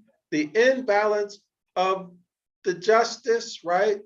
Imbalance of justice, or astrotheologically, what is it? Remember, summer solstice, 12 hours, no, I'm sorry, not 12, summer solstice, maximum number of daylight hours, least number of dark hours, nighttime hours. So there's an imbalance, right? But at the spring and the autumn equinoxes, it's 12 hours each, right? That's righteousness. That's righteousness, scholars in the audience, 12 hours each. But at the summer solstice, going either way, there's an imbalance. The only time there's pure justice, the only time where the scales are equal is at the autumn equinox, which is here, the autumn equinox, and the spring equinox. All other points, there are imbalance. So winter solstice, this is the maximum imbalance with regard to the number of nighttime hours being more than the number of daytime hours. With the summer solstice, this is the maximum imbalance for the number of daylight hours being greater than the number of nighttime hours. But there's balance only at the equinoxes, therefore equal, 12 hours of day, 12 hours of night. Is it clear, scholars in the audience, that what the author is trying to say here? Yes, it's clear. Okay, thank you. Thank you very much, Ron. So let's continue. Let's continue. This guy, man, this Robert Taylor is too much, man. I really like his mastery of this. Okay, let's continue. So you have the same astronomical enigma couched in the allegorical epithet of, quote, the lamb slain from the beginning of the world, end quote. That is the Lamb of March. The Lamb of March, spring equinox, end quote. JC, the Christ figure, righteous, 12 hours, night, 12 hours of day, balanced scales, who appeared once in the end of the world to put away inequity. What inequity? The imbalance of the number of daylight hours and nighttime hours astronomically. Astronomically, the only way the story makes sense. Let's continue. That is, once again, to put an end to the unevenness of the days and nights by appearing in the balance of September. And thus, oh, I need to go back to the, I need to show the, my bad, y'all. Let me go back to, I forgot. What's better? Should I show that image or should I show this? Actually, the image and how you talk through it was actually better. It was better. Okay. For me, So anyway. okay, so let me know when y'all can see it again, and then I'll continue reading. You know, I had never gotten that term before, the lamb slain from the beginning of the world. And now it's clear. Now I get it. But before then, no one ever explained it so I could understand it, or I didn't get that it was astrotheology. Excellent, excellent, excellent. So let's pick back up. That is, once again, to put an end to the unevenness of the days and nights by appearing in the balance, that's the scale balance, that's Libra of September. And thus, it is Christ upon Mount Calvary in spring. And thus, it is the Lamb, the Ram of capital G-O-D, of capital G-A-D, interchange the vowel, doesn't matter, standing on the head of the great monster Cetus that we visualized earlier, which is his head is Mount Calvary. Mount Calvary in spring, in March, but it is JC, the Christ figure, in the Garden of Gethsemane in autumn. But it is JC, the Christ figure, in the Garden of Gethsemane in autumn. Okay, Garden of Gethsemane in autumn. And hence, the first martyr, Saint Stephen, whose name in Greek, as we see it here written in Greek, is the Greek word for a crown. Stephen, etymologically, is a Greek word meaning crown, and who never was nor meant any other than the corona. Septri, let me spell that. Hold up. Corona septentrionalis. Corona septentrionalis. Wow, sorry, I can't pronounce that. We're gonna do a Google on it. Or northern crown, which you see here at all times in the heavens, rising and setting with the scales of September. Though he had heard of the crucifixion of JC, the Christ figure, or the SUN, never dreamed of the resurrection of Christ, because after the autumn crucifixion, which is that which Saint Stephen bears witness to, Stephen bared witness to the autumn crucifixion. Saint Stephen bore witness to the autumn crucifixion.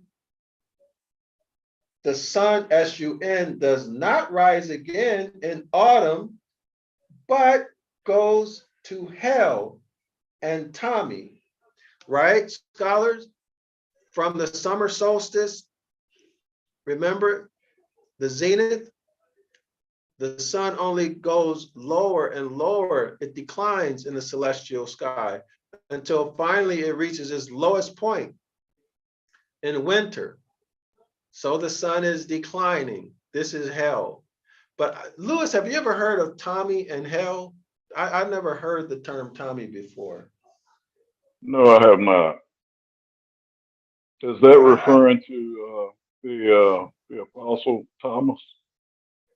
It has some relationship to hell. Okay, so thank you. It continues.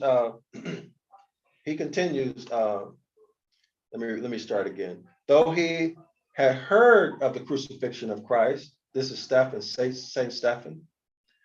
Never dreamed of the resurrection of Christ. Why?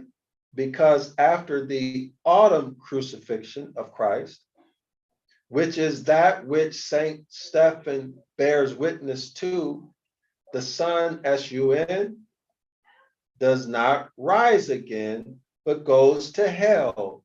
And Tommy, that is St. Thomas Day.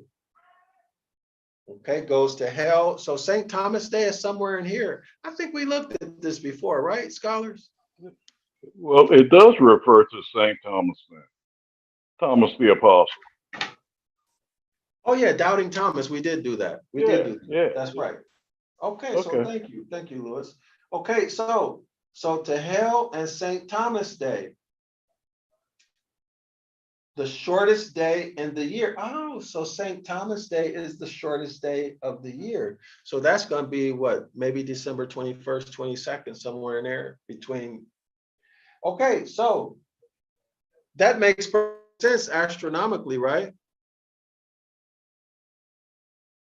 The sun only declines until winter. It goes to hell. So that's the relationship between hell and Tommy. Tommy is St. Thomas Day. St. Thomas Day is the shortest day of the year, meaning that St. Thomas Day has the maximum number of nighttime hours. Therefore, it should be December 21st. All right, so let's continue. St. Thomas Day is the shortest day of the year, and therefore St. Stephen in the Crucifixion, which he refers to, predicates not of a crucified lamb, but of that most singularly astronomical personification, quote, that just as one of whom, end quote, says he, quote, ye have been now the betrayers and murderers. We continue, quote, that just one, end quote, being the directly allegorical name of the personification of the sun, S-U-N, as considered in the scales of September. So that just one would be that righteous one, right? That one who always seeks perfect or equal justice. Y'all have any comments y'all want to make or anything y'all want to discuss? Ron or Lewis, anything in the chat, or is it crickets in the chat? It's not quite crickets in the chat, that's for sure. Okay. Can we read some of the? Is there anything to read? Or okay, so it's been a while since we've had our last comment. It was basically referring to the images that they're hard to find good images, but other than that, everybody's just pretty much been listening. Okay, so scholars, can y'all give some feedback? Let us know why you're not commenting. Is it because this topic is boring, uninterested? Is because you're not familiar with the topic? Let us know what's happening so we can adjust and improve the astrotheology presentations. So let us know what's happening in terms of the value that this is adding. Are you bored with it? Uninterested? What's happening? So why nothing in the chat? If you all be so kind to let us know in the chat. Okay, so we're looking at St. Thomas Day. Okay, the feast of St. Thomas the Apostle, established in the 12th century. So it's not ancient. It's Catholic in origin, right? Originally, y'all see that? Originally fell on December 25th, the day of the winter solstice. There we go, y'all. Everybody see that? That's hell. The sun is at its lowest point in the celestial globe. The bottomless pit, darkness, darkness, injustice, the opposer of Christ, or in other words, the exact opposite of the sun at its zenith. All right. All right. Anything else? Lewis, Ron, do we continue? Let me see, how long have we been going? King Michael said, topics are never boring, you know. Oh, I forgot, we need to look up that word. Thanks, St. Michael. We need to look up corona. And everyone else in the chat is pretty much saying that, I'm sorry, Dr. Soft, for cutting you off, but there are other comments in the chat saying, hey, they're just sitting back and learning, you know, trying to absorb it.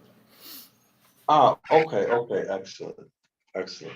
Yeah, y'all don't hesitate. Let us know because we want to deliver a quality presentation, and we don't know everything for sure. And you know, we can always improve. The important thing is that great learning takes place. So that's what we're interested in. Let's see, Corona in astronomy, the exterior envelope of the sun. So let's visualize. And of course, they don't have it. Oh, here, well, this will work. So this is the corona, y'all, these rays. So the Christ thorn crown was the sun, more specifically, the corona of the sun, right? His crown. Let's take a look at it. The thorn of crowns. Is it called the thorn of crowns or the crown of thorns?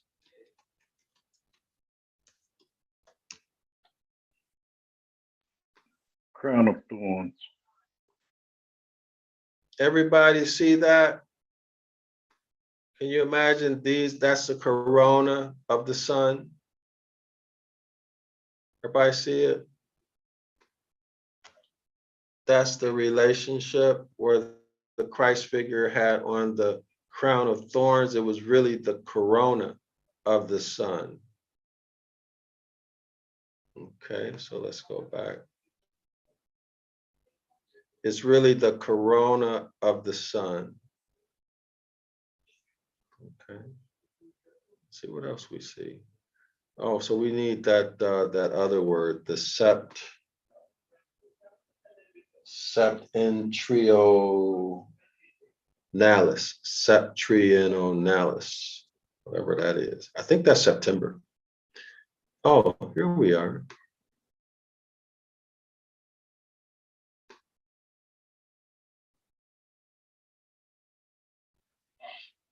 Oh, I don't get it.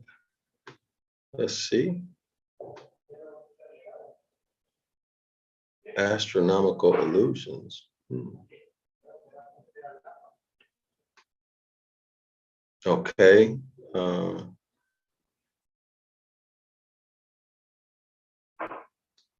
That's our word we're looking for. Bibliotheca.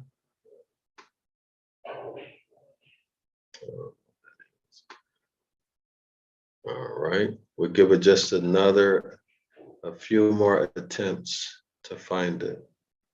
America. All right, so let's just go back and get rid of corona and see what we come up with.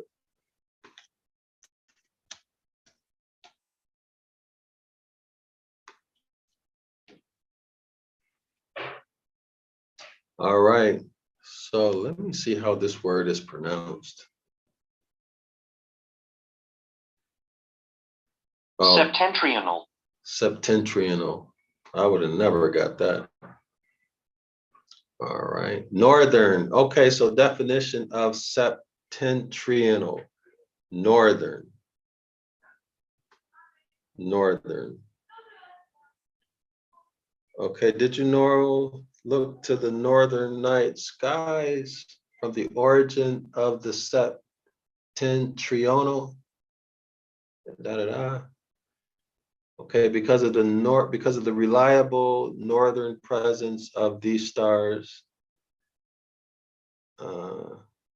northern quadrant of the sky. Okay, so let me go back. So the corona, the northern. Okay, all right. So yeah, he defines it. Page 218. The author writes in the first paragraph, any other than the corona. How do you pronounce? Hold on, let me make sure I pronounce this right. In the corona septentrional. No. Septentrional. Septentrional or northern crown. So the northern crown. All right, so let me read that sentence again. And hence the first martyr, Saint Stephen, whose name in the Greek is this Greek word here, is the Greek word for a crown, and who never was, nor meant any other than the crown of the north or the northern crown, which you see here at all times in the heavens.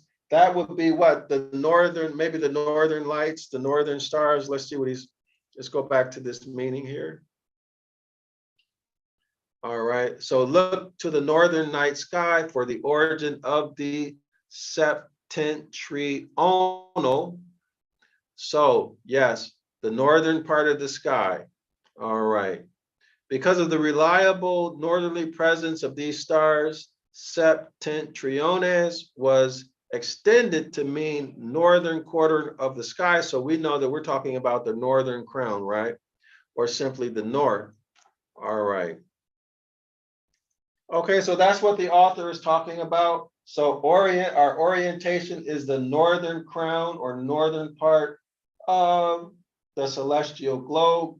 Okay, so the northern crown, which you see here all the time in the heavens, rising and setting with the scales of September. All right, so the scales of September, this would be in the northern part of the sky.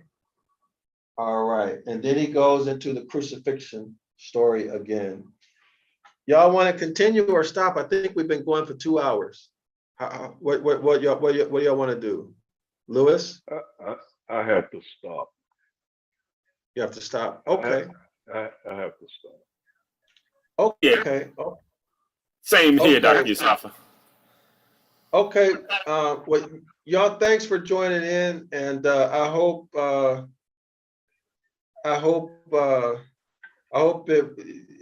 everybody learned something. And I hope it was enjoyable too. Y'all, when y'all get some chance, let's have a feedback type of session or something if y'all have time. I know y'all both are busy. Ron's working. Yeah, sure. I'd be glad to. Okay. All right. Yeah, absolutely. Okay, so y'all want to say anything to the scholars in the audience before y'all sign out? No, I just hope that they enjoyed and got something from that, in which they did give feedback that, it's never boring. It's always a learning experience when you take on a subject like this. Okay. Well, thanks, Lewis. Thanks again for showing up.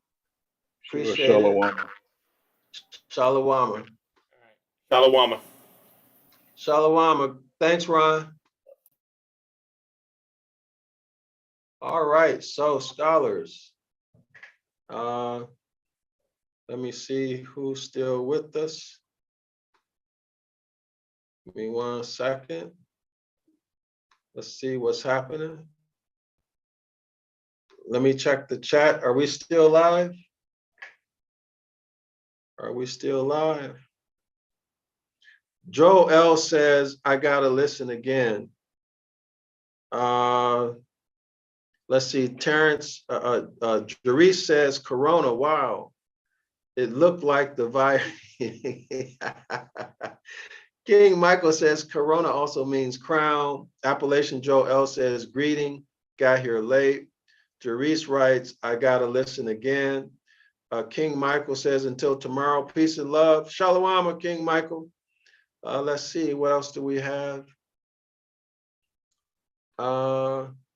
Let's see. KC World says, some say that Goliath skull. Nigrum Stella writes, control is effected over your psychic and silver cord aspects. All right. All right. Nigrum writes, by absorbing this enchantment, I light up your subtle form. Well, let me scroll up a little bit more. Let me go through, y'all. Let me go from, let's see. Treasure Basket says, hi, Dr. Yasapa. This is, hey, Treasure, I didn't realize you were here. I'm sorry, I wasn't looking at the comments. I hope you enjoyed it, learned a few things. Gary Tucker says, greetings, Gary Tucker.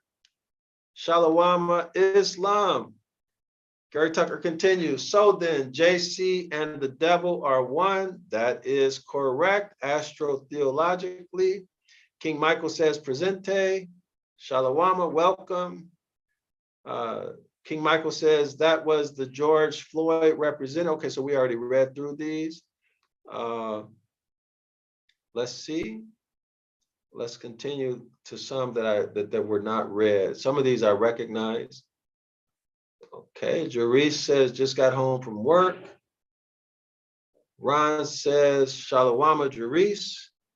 King Michael writes, if we're talking about the stars, wouldn't Orion's belt be considered an androgynous being?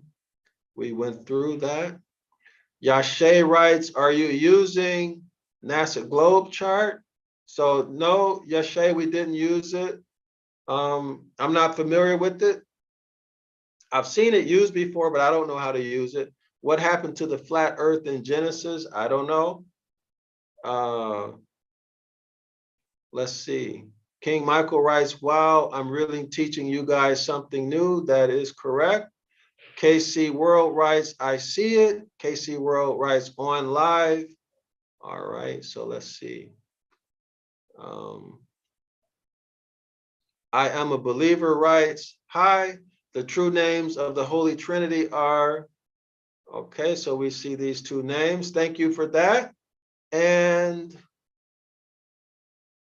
okay, so you're giving the name of the Trinity, including the Holy Spirit. Okay, so thank you for that. So if you want to bless or curse others, you need to call upon the true names. Okay, so let's see. KC World writes, very interesting. My question is, why is west north? Okay, so I remember that. We covered that. Yeah, y'all, I don't know everything. So somebody else will come along who knows the answer to your question. And then hopefully they'll be generous and they'll write it. They'll put the answer. But if you don't put the question, then nobody's going to be able to answer. And by the way, when they answer your question, you'll get notification that the question was answered, and it'll give you a place to start your own research. Nigrum writes, hic quartus undi vocavi. Well, this looks like Latin. I'm going to stop right there. Okay, so Nigrum writes, hereforth from whence I called ye, at the center of all form, effect control over the psyche and silver cord aspect, from within outwardly, bind the heads I mark, I deliver you energy to tap. Okay, so let's see, did I miss anything else? King Michael says the topics are never boring. Jerice says they really don't have enough images. I mean, if you can draw, yeah, tell me about it. Tell me about it. Let's see.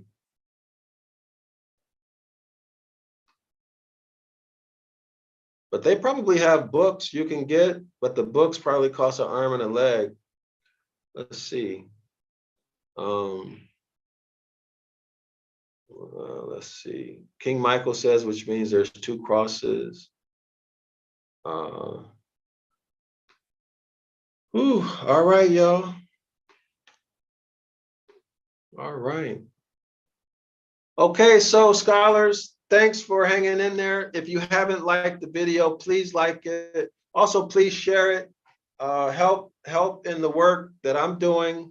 Help me get this information out. It takes a lot of effort and energy, not just energy to speak, read, and concentrate, but the energy that it takes to put my mind and my body in the mode where I'm doing this every day.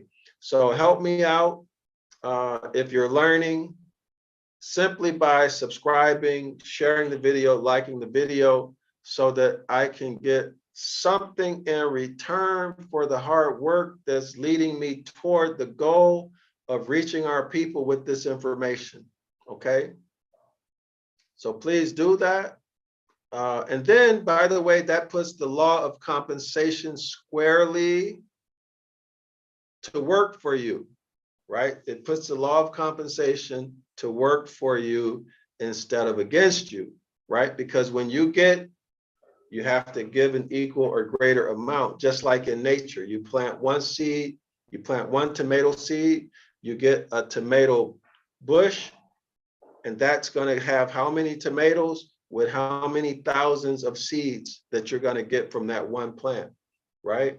And then over the seasons, new tomato bushes are going to grow, and before you know it, you got millions of seeds and more tomatoes than you could possibly eat yourself or even your whole family. All right, that's the law of compensation. It's a natural law.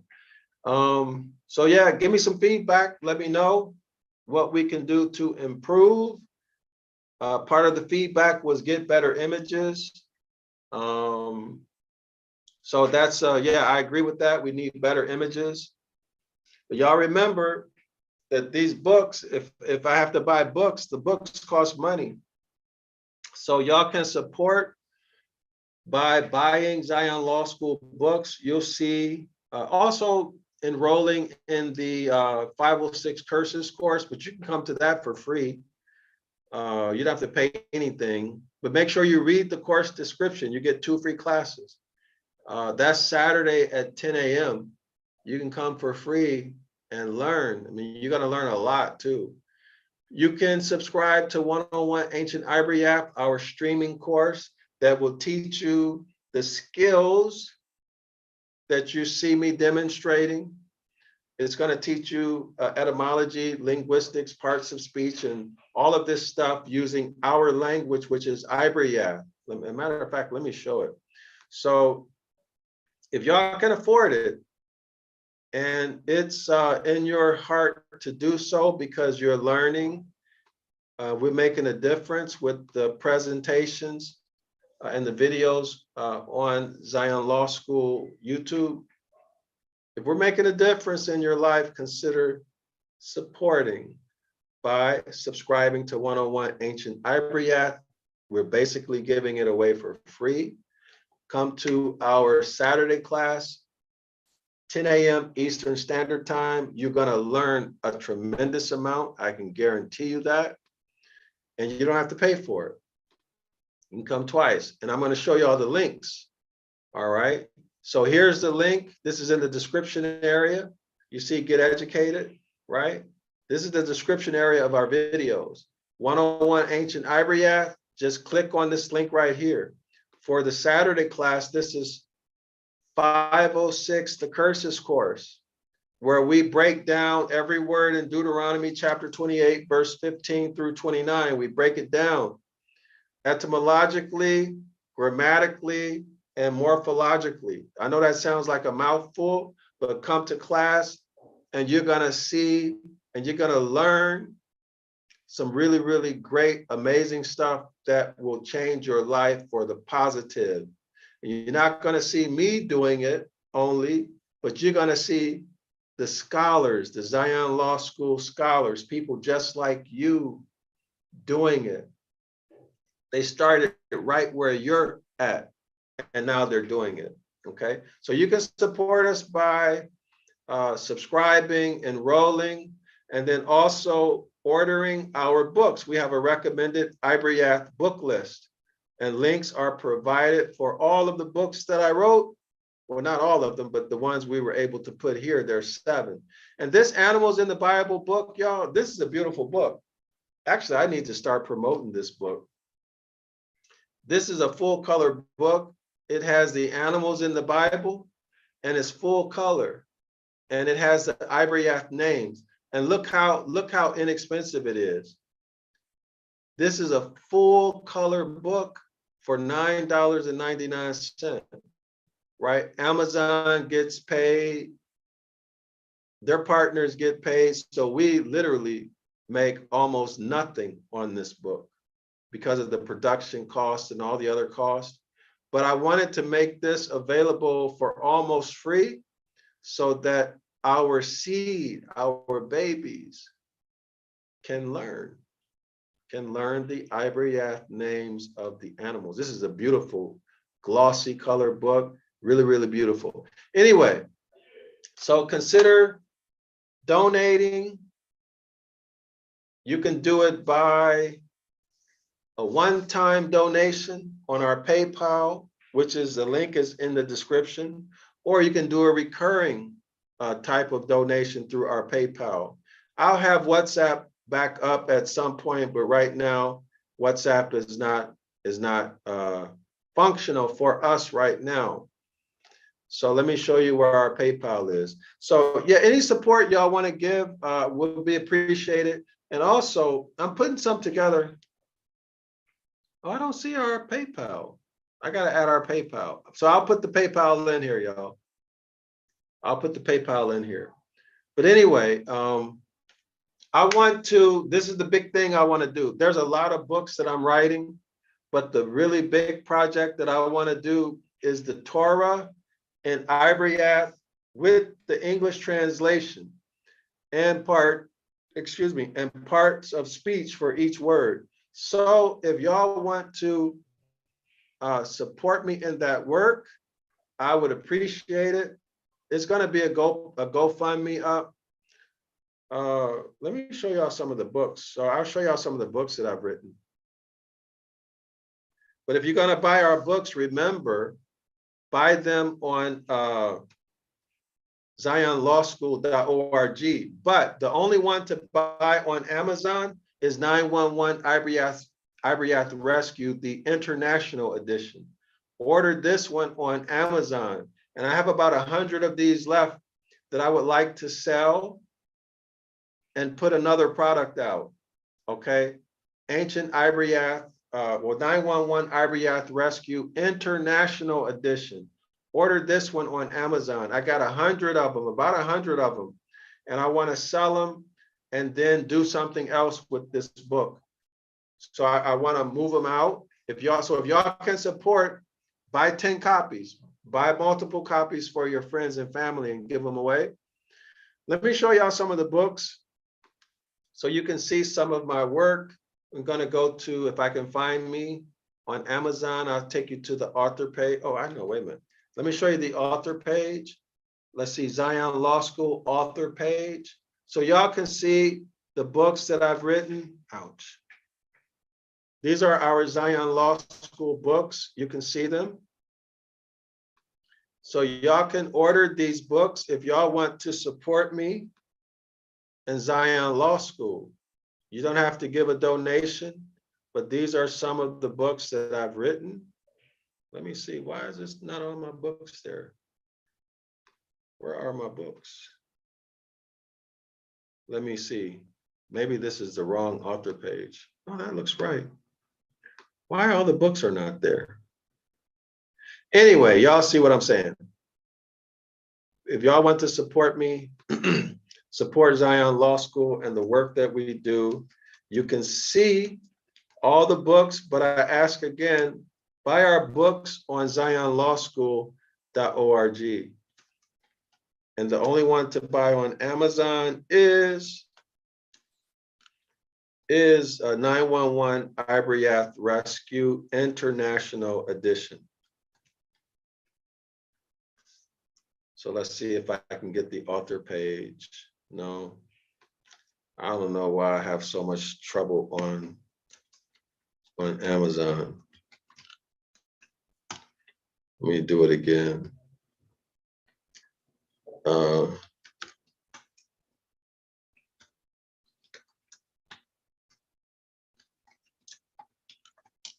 Let's see if we can find it this way. So here, this is a Zion Law School book too, 101, Phoenician Hebrew 101. This is one of our books, one of my books. So let's go to the author page. So please put something in the chat. Let me know. All right. Let me know. Okay, so that's not it. Maybe this is it. Let's see. I have a lot of books, y'all. These are in pesos. That's in Mexican pesos, not dollars. That's in Mexican peso. That's the problem. I was on the Mexican Amazon. That was the problem. All right. So now I'm on the US Amazon. So let me try to go to the author page real quick.